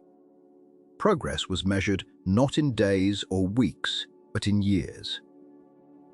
The ship that had taken skilled hands perhaps a single season to build in the 9th century took decades to rebuild in the 20th, a disparity that speaks less to any failure of the modern conservators than to the fundamentally different nature of the two tasks. Where the original shipwrights had worked with living wood, flexible and cooperative, guided by long-practiced instinct, the conservators worked with fragments that resisted every effort, that had to be coaxed rather than shaped, understood rather than commanded. Documentation became as important as the physical reconstruction itself. Every join, every decision about where a fragment belonged was recorded in notebooks and on drawings that would allow future scholars to understand not only what the reconstructed ship looked like, but how confident the reconstruction actually was in any given section. This mattered because the ship that eventually took shape was, in an honest sense, a hybrid. It contained a very high proportion of original 9th century timber, more than most Viking ship finds recovered before or since. But it also contained newer material introduced to bridge gaps where original wood was too damaged or too fragmentary to use. The conservators were careful wherever possible, to make this distinction legible rather than hidden, understanding that a reconstruction which erased the evidence of its own uncertainty would be less valuable in the long run than one that preserved an honest record of what was known. The ship that finally emerged from this long process was moved to Oslo, to a museum built specifically to house it and the other Viking Age vessels recovered from Norwegian soil in the years around it. There, beneath a vaulted roof, designed to echo the shape of an overturned hull, the Oseberg ship was given a permanent resting place, arranged so the visitors could walk the full length of her and look up into the sweep of her planking, could see for themselves the long, low lines that had once carried a queen's household across cold water and had then carried her just as carefully into the earth. The museum became, over the following decades, one of the most visited cultural institutions in Norway, and the ship at its center came to occupy a place in the national imagination that few historical objects anywhere achieve, not simply a relic of the past, but a kind of touchstone. A physical link to an age that most people knew only through saga and legend, now standing solid and real before them. There is something quietly remarkable in the fact that this ship's greatest era of vulnerability came not in the centuries she spent underground, protected by the very clay that crushed her, but in the years immediately following her recovery, when she was at the mercy of methods and materials that had never before been tested at such scale. Her survival owes as much to the conservators of the early 20th century, patiently matching fragments by lamplight, as it does to the shipwrights of the 9th, who first shaped her from living oak. She was broken by burial and made whole again by devotion, not the devotion of ritual or reverence in the ancient sense, but the quieter, no less committed devotion of scholars and craftsmen willing to spend decades reassembling something that anyone reasonable might have judged too shattered to save. It is a strange kind of resurrection, achieved not through any single dramatic act, but through years of unglamorous, exacting labor, one plank and one rivet hole at a time, until at last a form emerged that could still be recognized after everything as a ship. The chamber that had been built into the ship's belly, that low, dark room of timber raised just behind the mast, had given up its dead in fragments, but it had not been empty of anything else. Around the two women, packed close in the dark, lay the accumulated wealth of a household, a farmstead, and perhaps a kingdom, though not the kind of wealth that later ages would recognize as riches. There was no great hoard of silver in the Oseberg mound, no coins spilling from broken chests. What the ship carried instead was something rarer and in its way more valuable to those who would study it centuries later: the ordinary and extraordinary furniture of Viking Age life, preserved by the same blue clay that had crushed the ship above it. 4 sledges had been placed within the burial, their runners carved with the same restless ornament that ran across the ship's prow, animals biting and coiling into one another along wood that had once been dragged across snow, behind horses now long since turned to bone and fragment. A 5th object, a wagon on 4 wheels, sat among them, its sides carved with a procession of cats, its axle worked with a face that seemed to watch whoever approached it. No other wagon like it has ever been found from the Viking Age. Whether it had ever rolled across an actual road, or whether it had been built for this burial and no other purpose, remains one of the unanswered questions the ship carried into the dark with her.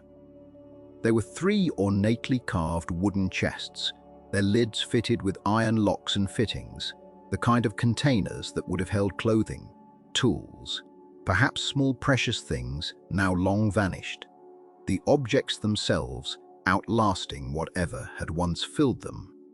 There were beds, dismantled and packed alongside the rest, their posts carved into the same animal heads that watched from the ship's stem, so that even sleep in this world took place under the gaze of something old and half-remembered. There were tools for a whole range of daily labor: axes, a plow, a churn, buckets bound in bronze and iron, one of them carved from yew with a handle wrought in the shape of a seated figure, small and enigmatic, its meaning debated as much as anything else drawn out of that clay.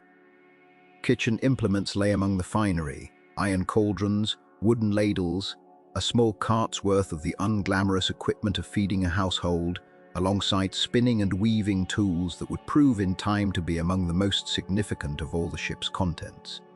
There was a loom, or the remnants of one, and spindle whorls, and evidence of the long domestic labor that occupied so much of Viking-age life and left so little trace elsewhere in the archaeological record. It was in this category, the textiles, that Oseberg offered something almost unrepeatable. Cloth rarely survives 1,000 years. It rots, it is eaten, it disintegrates into soil, and leaves nothing behind but the ghost of its weave in the corrosion products of a nearby brooch. But the waterlogged clay of the Oseberg mound, the same conditions that had crushed timber into fragments, had also sealed textile fragments away from the air and the microorganisms that would otherwise have consumed them entirely. What emerged from the excavation, painstakingly separated from the surrounding soil, was an assemblage of woven wool and imported silk, unlike anything else recovered from the Viking world. Some of the wool had been woven into fine diamond twill, patterns requiring considerable skill, the loom of some sophistication, evidence that home-based textile production in Viking-age Norway was not the crude utilitarian labor it is sometimes imagined to have been. Other fragments preserved tapestry work, narrow woven bands depicting processions of human figures, wagons, horses, and what some have read as ritual or mythological scenes, though the images are fragmentary enough that their full meaning has never been agreed upon. Small scraps of silk, dyed and in some cases patterned, had been sewn onto more ordinary wool garments as decorative trim, and the silk itself, tested and traced by later scholars, appears to have originated far to the east, carried along trade routes that stretched toward Byzantium and Persia. Evidence that this farming and raiding society at the edge of Europe was nonetheless threaded into commercial networks spanning much of the known world. No other Viking-age site has produced anything comparable. Elsewhere, historians and archaeologists reconstruct Viking clothing and textile production, largely from fragments preserved by chance against corroded metal, from the occasional waterlogged pit, from written descriptions left by outsiders who saw the Norse only briefly and understood them imperfectly. Oseberg, for one brief moment, an entire wardrobe's worth of evidence survived together, in context, offering something closer to a genuine window rather than a scattering of isolated clues. The bodies of animals had gone into the ground with the women as well, and their remains told their own quiet story. Excavators found the skeletons of more than a dozen horses, several oxen, and at least one dog, their bones scattered through the burial chamber and the ship itself, evidence of animals slaughtered as part of the funerary rite and laid to rest alongside their owners, whether as companions for whatever journey the dead were believed to undertake, as offerings to whatever powers oversaw that passage, or as simple demonstrations of the wealth a household could afford to surrender to the earth. The presence of such animals in Viking burials elsewhere in Scandinavia suggests this was not an isolated practice, but part of a broader set of beliefs about what the dead required and what the living owed them, though the exact meaning of any individual sacrifice at Oseberg or elsewhere resists confident interpretation across the distance of 1,000 years. All of this wealth, the carts and chests and cloth and slaughtered animals, raises a question the ship itself has never definitively answered. Who were the two women it carried? Quote, "From the moment the skeletons were lifted from the clay, scholars have debated their identities without reaching consensus. One woman died in old age, her body showing signs of illness, and, by some interpretations, decades of hard labor or affliction, though other analyses have questioned how much can truly be read from bones this degraded. The other died younger, in what would then have been considered the middle years of an adult life. Their exact relationship to one another has never been established. Some have proposed that the older woman was a queen, perhaps even the legendary Asa, grandmother of a king, remembered in later sagas, and that the younger was a servant, sacrificed to accompany her mistress into the earth, a practice hinted at in later written accounts of Norse funerary custom, though the sagas that record such things were written centuries after the fact and cannot be taken as reliable description of events at Oseberg specifically. Others have suggested the reverse, that the younger woman was the person of true status and the elder her attendant, or that both were women of comparable rank, perhaps kin, perhaps something closer to partners in ritual authority than in blood. A minority of scholars, drawn by the presence of certain items among the grave goods, among them plant material later identified as having possible ties to ritual or medicinal use, have proposed that one or both women may have held a role closer to that of a seafaress or practitioner of the side tradition. The form of Norse ritual magic associated in later sources with women who could see into fate and speak with powers beyond ordinary sight. No inscription accompanies the burial to settle the matter. No runestone stands nearby, naming names. The ship and its riches make plain that whoever lay within that chamber was regarded as someone of the highest consequence, but the exact nature of that consequence, queen, priestess, landholder, or some status without a clean modern equivalent, remains an open question the burial itself was never designed to answer for us. What the accumulated riches do answer, more clearly than any single theory of identity, is a portrait of Viking Age life, considerably more layered than the era's reputation for longships and raiding parties might suggest.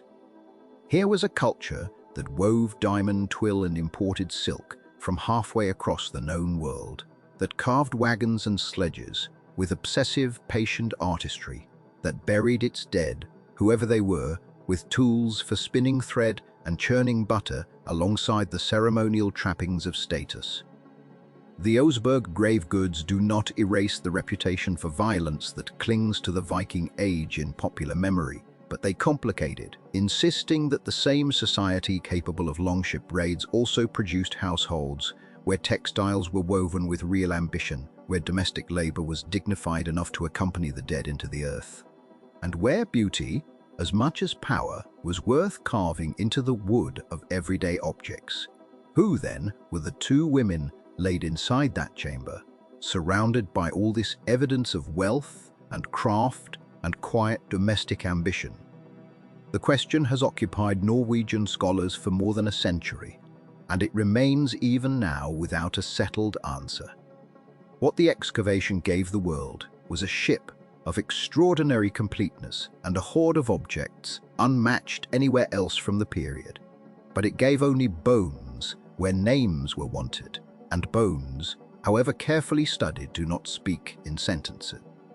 They speak in degrees of probability, in ranges of age, in patterns of wear that suggest a life but cannot confirm a story. The Oseberg burial invites its audience to lean in close, and then, at the last moment, withholds the one fact that would resolve everything. The theory that has drawn the most attention over the decades is the possibility that the elder woman was Queen Cree, a figure associated with the Yngling dynasty in later Norse tradition, remembered in saga sources as the mother of a king and a woman of considerable political consequence in her own right. The idea is seductive for reasons that go beyond evidence. A ship this magnificent, a grave this lavishly provisioned, seems to call out for a name attached to a known lineage, a way of anchoring the discovery to the political history that later chroniclers preserved in writing, centuries after the burial itself. If the elder woman was Sir, then the Oseberg mound becomes not simply the resting place of an anonymous woman of high status, but a physical link to a dynasty whose descendants, according to saga tradition, went on to unify parts of Norway under a single crown. It is not difficult to see why the theory has proven so durable in popular retellings of the discovery, repeated in guidebooks and documentaries long after most specialists had already begun to treat it with considerable caution.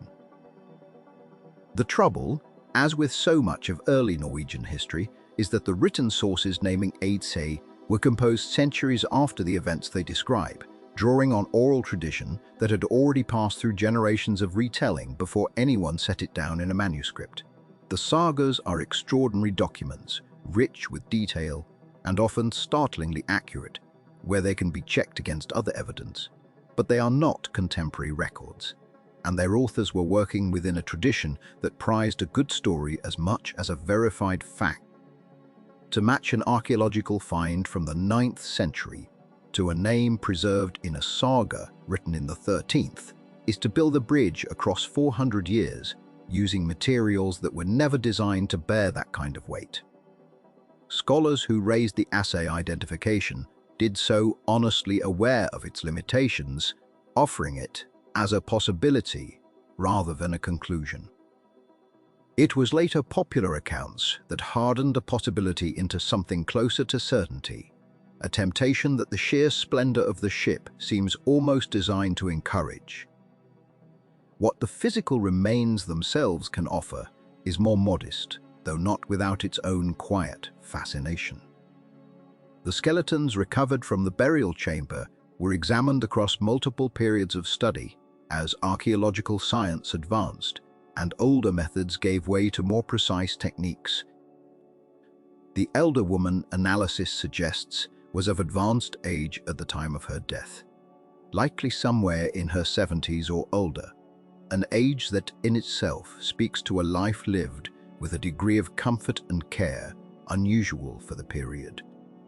She showed signs of a chronic condition, understood by researchers to have been a genetic disorder affecting her later years, alongside evidence of other ailments consistent with age. These are not the marks of a life spent in hard labor, exposed to the routine deprivations that shortened so many lives in the period. They are, if anything, evidence of the kind of survival into old age that required resources, shelter, and care, the sort of circumstances available only to those near the top of their society's hierarchy. The younger woman's remains suggest an age at death somewhere in her 20s, a life cut short long before the elders, and her bones too have been studied for what they might reveal about her health and her manner of life. Some analyses have pointed towards signs of significant physical strain, though the evidence here is less conclusive than in the elder woman's case, and researchers have been careful not to overstate what fragmentary skeletal evidence can support. What is clear is that she was young, that she died at roughly the same time as her companion, and that she was buried with the same care, laid within the same chamber, wrapped in textiles of comparable quality. Beyond that, the certainty thins quickly into speculation. It is the younger woman's role in the burial that has proven, in some ways, an even harder question than the elder's identity. If the elder woman was a queen, or at least a woman of very high status, who was the second figure laid beside her, the possibilities that scholars have proposed span a wide range, from a servant or attendant whose duty extended even into death, to a companion of comparable status who might have died from illness or misfortune close enough in time to the elder woman's own death to be buried together, to the more unsettling suggestion that she may have been a woman sacrificed as part of the funerary rite itself, her death arranged specifically to accompany her mistress into the earth. Practices resembling ritual sacrifice at burial are documented, with varying degrees of certainty, in other contexts, from the Viking world and its neighboring cultures, described by outside observers, such as Arab travelers who recorded funerary customs among Norse traders. Whether such a practice applies to Oseberg specifically is impossible to confirm from the skeletal evidence alone, and the theory remains one possibility among several, not a demonstrated fact. There is a discomfort in sitting with this particular uncertainty that differs from the discomfort of not knowing a name. The younger woman was a servant, buried in service to her mistress, even in death. The burial reflects a hierarchy in which one woman's life could be considered an appropriate offering alongside the material wealth already committed to the grave. If she was, instead, a companion, a relative, or a woman of similar standing whose death simply coincided with the elder woman's own, the burial becomes a shared farewell between equals rather than an act of subordination extending beyond the grave. The physical evidence does not clearly favor one reading over the other, and the excavators who first opened the chamber in the early years of the discovery could not have resolved the question with the tools available to them, nor can researchers today claim to have closed it definitively, even with the benefit of modern isotopic and genetic analysis. DNA testing, undertaken long after the initial excavation, has added detail without delivering resolution.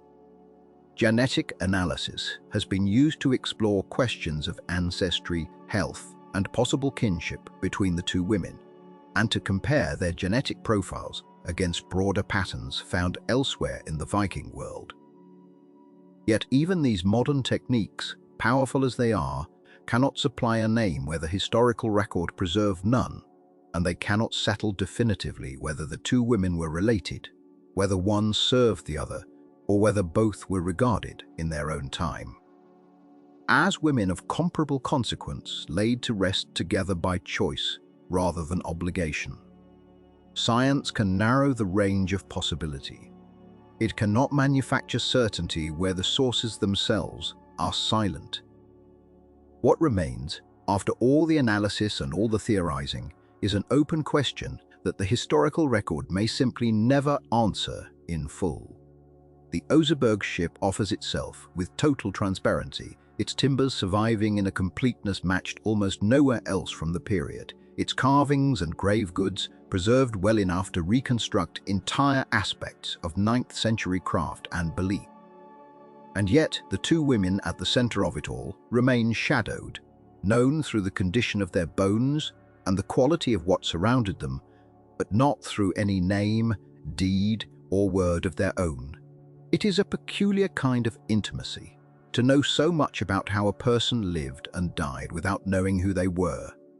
And the Oseberg burial insists on holding both truths at once, an unprecedented wealth of physical evidence, and a persistent, perhaps permanent silence at the center of it.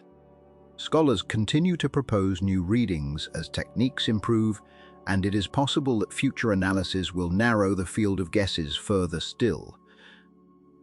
But for now, the ship keeps its secret in the most literal sense, its finest craftsmanship wrapped around two women whose story survives only in fragments, offered to history without the names that might have made it whole. The Oseberg ship did not rise out of nowhere. She belongs to a lineage of Scandinavian shipbuilding that stretched back centuries before her keel was laid and continued for generations after her burial, a slow accumulation of maritime knowledge passed from builder to builder along the fjords, refined through trial, failure, and hard-won experience at sea. To understand her fully, later scholars have found it necessary to set her beside her siblings and descendants, the other great vessels that the same tradition eventually produced, each one a variation on a shared set of principles, each one revealing something the others do not. The most natural comparison, and the one historians have returned to most often, is the Gokstad ship found not far from Oseberg and dating to roughly the same general period, though built somewhat later.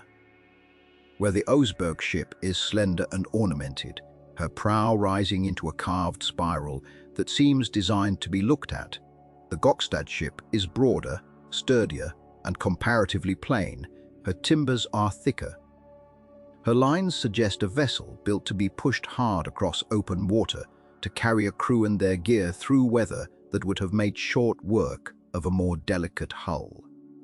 When reconstructions of the Gokstad ship were sailed across the Atlantic in the 1890s, she proved capable of real ocean crossings, holding her own in following seas and heavy swells in a way that suggested her builders had solved, at least in large part, the problem of long-distance voyaging. The Oseberg ship, by contrast, has never been asked to prove herself in the same way without controversy, and the attempts that were made revealed her limitations quickly. That contrast, more than any other, has shaped how historians think about her. The two ships come from the same general tradition, share the same basic method of construction, and yet seem to answer different questions entirely. The Gokstad ship answers the question of how to survive a voyage. The Oseberg ship answers the question of how to be looked at while barely leaving shore.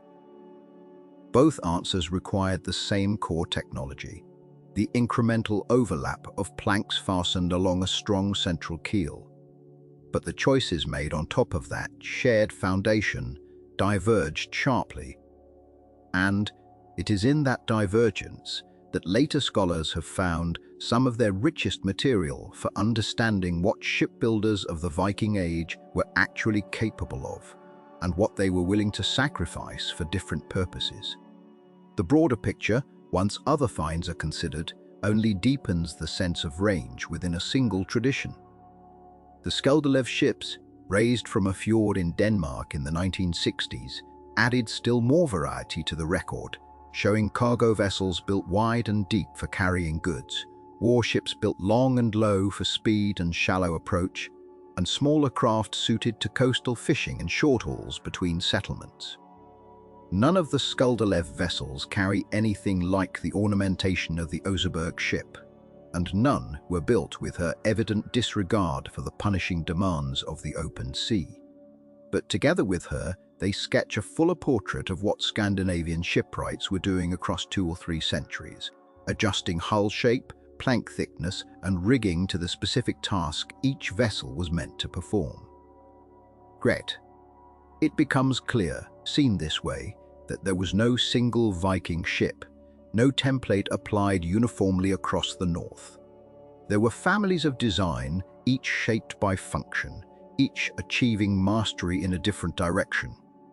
This is the deeper truth the wider tradition reveals, and it is worth pausing over, because it explains something that might otherwise seem strange. How a civilization capable of crossing open ocean to reach Iceland, Greenland, and eventually the coast of North America could also produce a ship as impractical for such journeys as the one found at Oseberg.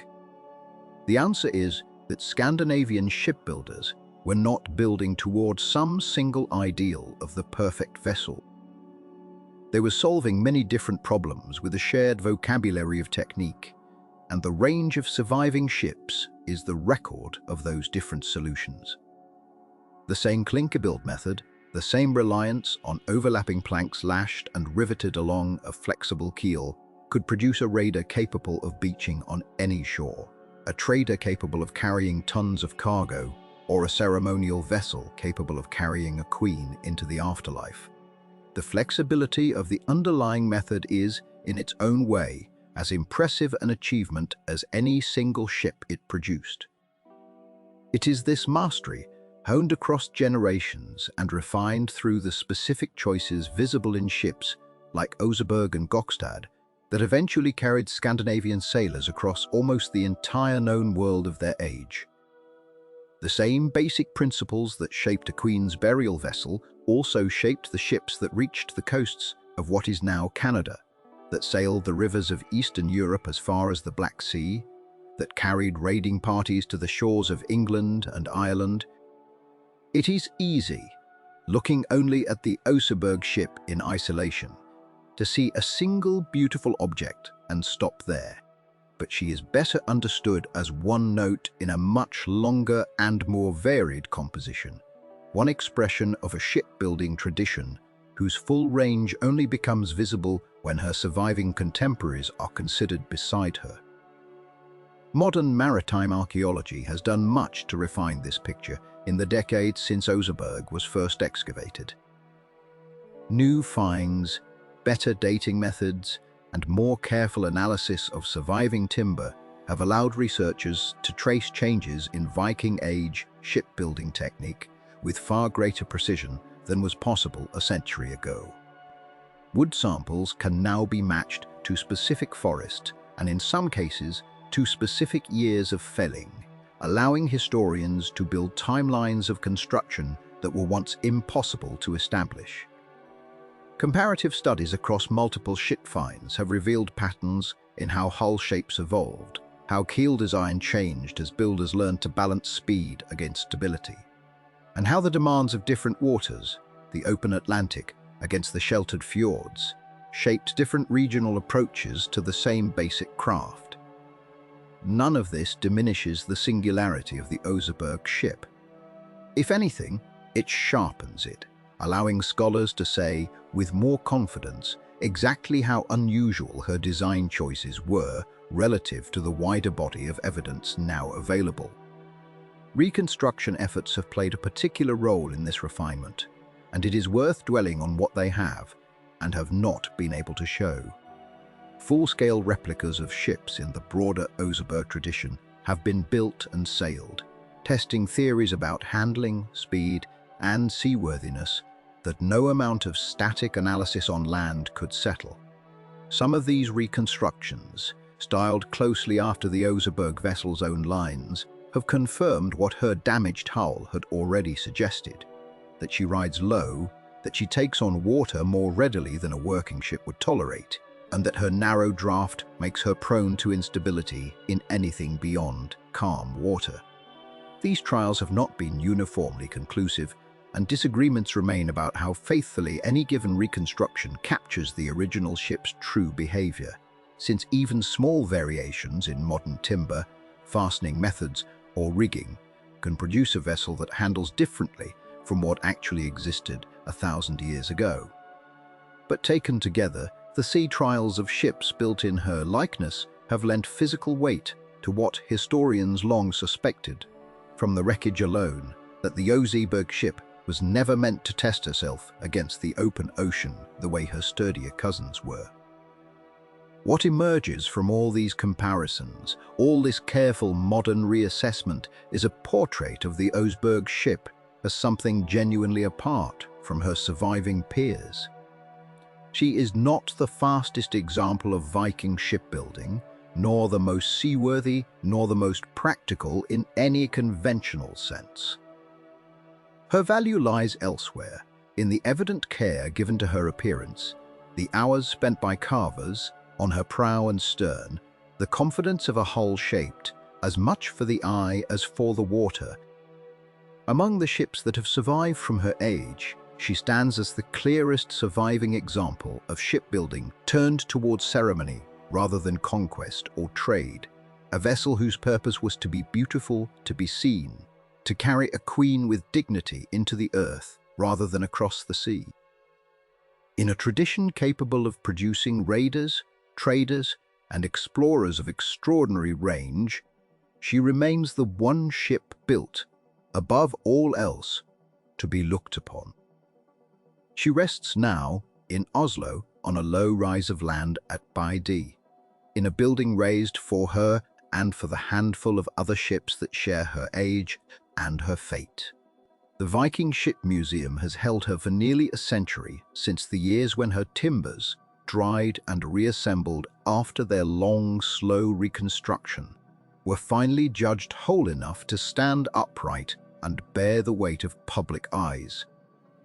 She arrived at her final resting place, not as a wreck pulled dripping from the sea, but as a restoration, a hull rebuilt, plank by plank, from the pieces a farmer's plough had first disturbed and archaeologists had later lifted with such care. By the time she came to rest under a roof built to hold her, she had already crossed from grave to laboratory to museum, and the building at Bygdøy was meant to be her final harbour, a place where the work of digging her up might finally give way to the quieter work of keeping her still. The hall built to house her was designed with her shape in mind, its arms spreading out in the form of a cross, each wing given over to one of the great ship burials recovered from Norwegian soil. She sits in her own wing, raised on a support that lifts her hull just clear of the floor, so that a visitor walking the length of the building sees her prow rising first, the long curve of carved wood curling upward and back on itself, the spiral tightening toward its tip, the way it would have tightened above the waterline on the day she was launched. The stern rises to match it at the far end, less complete, its uppermost curve lost long ago to the collapse of the mound, but the shape is unmistakable. Even so, an echo of the same hand that carved the prow worked to different fortune by the weight of the earth that once pressed down upon her. The light inside the hall falls softly, filtered through high windows, chosen less for drama than for care, since strong light and shifting temperature are old enemies of the wood she is made from. Wood that has survived 1,000 years beneath the soil does not become invulnerable for having been dug up. If anything, the opposite is true. Buried oak, kept wet and cold and undisturbed for centuries, reaches a kind of equilibrium with its surroundings, an old and unhurried stability that has nothing to do with strength and everything to do with the absence of change. Once removed from the ground, treated with preservatives, dried under controlled conditions, and reassembled into the shape of a ship again, that equilibrium is broken and a new one must be found, one far more difficult to hold. The oak of the Oseberg ship, however carefully it was chemically stabilized in the early 20th century, remains a fragile material, still slowly settling under the pull of its own weight, still responding however faintly to the humidity of the air around it and the vibrations that pass through the floor beneath it.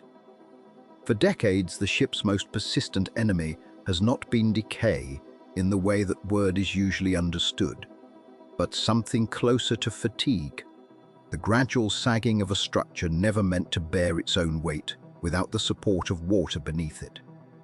A ship afloat is held up on every side, its hull cradled by the sea, its own weight distributed evenly across a surface that pushes back with equal pressure at every point. A ship resting on a metal frame in a museum hall is held up only where the frame touches it, and gravity works on it in ways the sea never allowed. Engineers and conservators have spent years studying the stresses this creates, watching for the slow spread of old cracks, for the faint twisting of the hull along its length, for the small signs that the wood is bending under a strain it was never designed to endure on land. Sensors have been fitted in places along her frame, quiet instruments recording the tiniest shifts in her structure, translating the ship's slow, unheard complaints into numbers a conservator can read. The work is unglamorous and continuous, a kind of engineering vigil kept over an object that cannot speak for itself except through the numbers it yields to careful measurement. None of this labor is visible to the visitors who come to see her. They see instead a ship whole and dark and immense, standing higher than a person, its timbers deepened almost to black by a century of preservation, its carved prow catching the light in a way that draws the eye upward before it draws it forward. Visitors move around her slowly, in the hushed manner particular to museums that hold something genuinely old, the pace of people who sense they are near an object whose age exceeds any ordinary reckoning. Conversations lower without instruction. Footsteps soften on their own. Children who run into the hall from the museum's entrance tend, without prompting, to slow as they draw close to the hull, as though some old authority still clings to her shape and asks quietly to be respected. Circling her, a visitor can trace the whole design that generations of scholars have written about at length. The shallow draft, the overlapping strakes, the tightly wound prow curling back on itself like the crest of a wave frozen at its peak, the animal carvings twisting along her sides in patterns that seem to move even in stillness. From below, the hull's shape becomes clear in a way that photographs rarely capture, the way her sides curve inward toward the keel. Narrow and precise, built for a queen's dignity rather than a warrior's cargo. Standing at her stern and looking the length of her, a visitor can imagine faintly what it might have been to stand on a Norwegian shore 1,000 years ago and watch this same prow rise from the water, carried not by scaffolding and steel supports, but by the sea itself, moving under sail and oar toward a fjord waiting to receive her. Even now, more than a century after her discovery, her future remains a subject of active planning rather than settled certainty. Museum that has held her since the 1922 was never built to modern conservation standards, and for years those responsible for her care have argued that a building raised in another age could not indefinitely protect a hull. Plans have taken shape for a new museum, one designed from its foundations upward with the specific needs of ancient waterlogged wood in mind. Its climate systems calibrated to the narrow tolerances her timbers require, its structure built to isolate her from the vibration of footsteps and traffic that the old building could never fully exclude. The work of building it has stretched across years, delayed by cost and debate, and the slow processes that attend any project meant to outlast its builders. But the intention behind it echoes, in its own modern way, the intention behind the mound. Just as the shipwrights and mourners who buried her sought to preserve something precious against the slow work of time, so too do the engineers and conservators of the present day seek to build her a shelter capable of holding back decay for another century. In this sense, she has never stopped receiving the same kind of care that shaped her burial in the first place. The impulse that dug the mound and lined it with timber and turf was an impulse to keep something valuable from the ordinary erosions of weather and time. The impulse that funds new engineering studies and plans museum buildings around her needs is, in its own modern vocabulary, the same impulse, wearing different clothes. She has become, across the century since her recovery, something larger than an archaeological curiosity.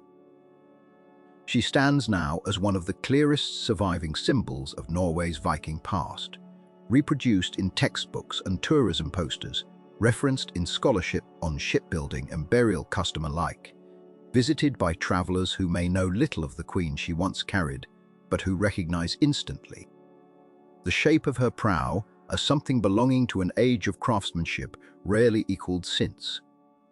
She has outlived the world that built her by nearly 1,000 years, and in the quiet hall at Maritime, beneath careful light and beneath the patient attention of engineers who measure her smallest shifts, she continues still to be looked upon.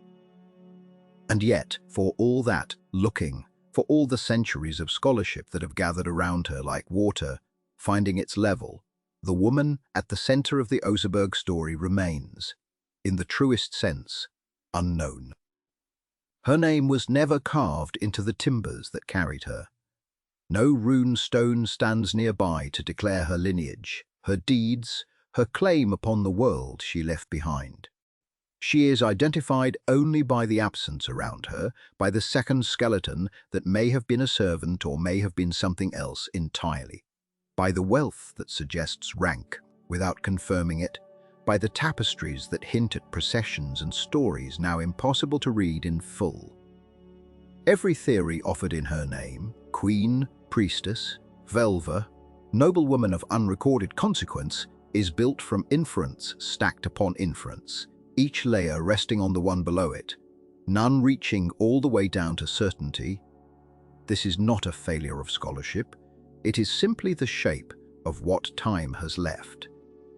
The people of Oseberg buried her with the expectation, perhaps, that memory would do the work that no inscription could, that those who mourned her would carry her name forward by voice, by story, by the simple persistence of a community's remembering. But voices fade faster than oak. The mourners who knew her died in turn, and their children forgot what their parents had never written down. And within a handful of generations, the woman who commanded a ship of that beauty, who was laid to rest beneath textiles worth more than most farms, had become no more than a shape in the ground, waiting.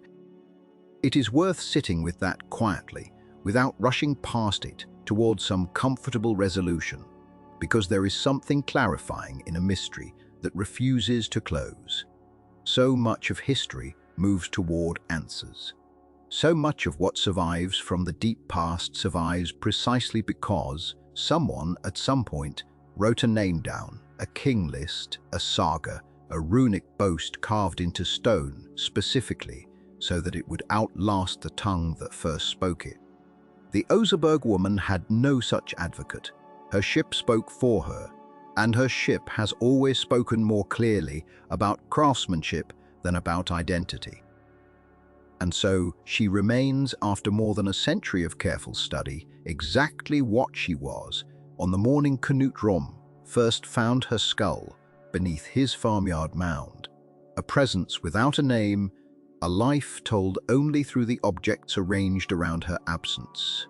Perhaps that is its own kind of dignity. She has not been reduced by the archaeologists who studied her, or claimed falsely by scholars eager to resolve an itch of not knowing. She has simply been allowed to remain what she has always been, a woman whose reality exceeds the words available to describe it, whose true history is larger than any label historians have offered in its place. What can be traced more clearly than her name is the long chain of hands that made her possible. Not merely the shipwrights who first shaped her hull in some workshop near a fjord more than 11 centuries ago, but every set of hands that came after, each generation contributing its own form of care.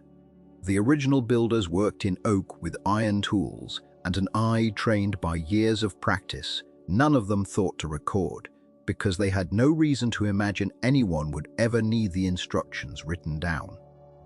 They assumed, reasonably, that the craft would simply continue, passed from master to apprentice, the way it always had been indefinitely, without a need for permanence beyond the ship itself. They could not have imagined the centuries that would follow, the ship's burial, its slow settling into clay, the drowning of memory that swallowed even the mourners who buried her. Then came those mourners themselves. In the year archaeologists now place near 834, the ones who dragged the ship up from the water for the last time, who packed her hold with grave goods, and covered her with a burial chamber built for a body they knew and grieved. Who raised the mound over her with the labor of many hands working in a season of loss. Their names too are gone, but their care is not.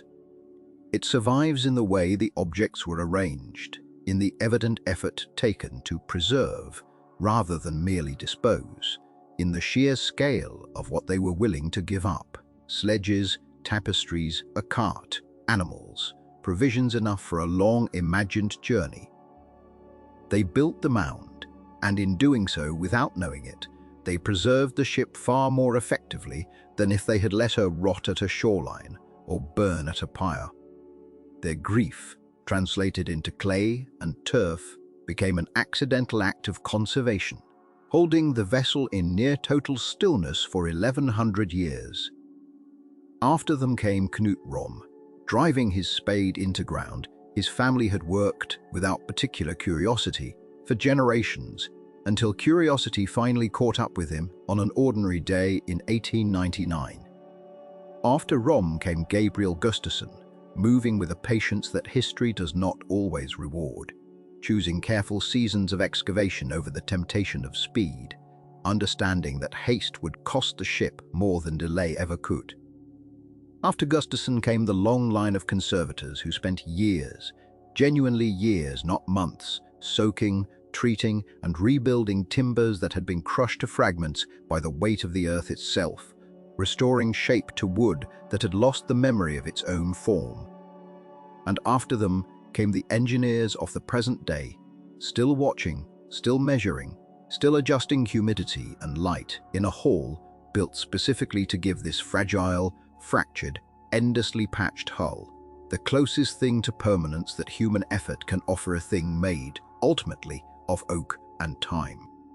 Each of these hands, the shipwrights, the mourners, the farmer, the excavators, the conservators, gave the Oseberg ship something the others could not. The shipwrights gave her form, The mourners gave her stillness. The farmer gave her a beginning of return. The archaeologists gave her a name in scholarship, if not in life. The conservators gave her a second body, rebuilt plank by plank, from fragments that might otherwise have been lost to dust. And in this way, without any of them intending it as such, the ship became something larger than the sum of any single act of craft or care. She became a kind of relay, passed from era to era, each set of hands adding its layer to what the last had left behind, until what stands in the hall at Big Dye today is not merely a Viking Age burial ship, but a monument to every generation that refused, in its own way, to let her go. There is a particular kind of meaning in that, one that has little to do with kings or conquest, with the raids and longships and battles that so often dominate the popular memory of this era. The Oseberg ship was never built for war. She carried no army, fought no engagement, claimed no coastline by force. Her legacy instead is one of craftsmanship pursued, for its own sake, of beauty invested in a vessel that may never have crossed open water, of grief expressed not through vengeance, but through the patient construction of a chamber and a mound. She survives, not because she conquered anything, but because someone once loved her enough to bury her whole, and because centuries later others loved her enough to dig her carefully back into the light rather than let her crumble in a farmer's field. In that sense, she offers a quieter argument about what a civilization leaves behind. Not always its swords, not always its victories, but sometimes simply its skill, its sorrow, and its unwillingness to forget entirely, even when it forgets almost everything else. He rests now in her hole above the fjord, patient beneath the light that has replaced the darkness of her mound, watched over by instruments that would have meant nothing to the hands that first shaped her, but that served the same purpose those hands once served, the purpose of care extended across time, toward a wooden hull that has outlived every empire, kingdom, and name that surrounded her birth. The queen she carried remains unnamed. The craftsmen who built her remain unnamed. But the ship endures, and in her endurance she carries all of them forward together, nameless and inseparable, still visible, still spoken of, still, after 11 centuries, quietly and completely alive.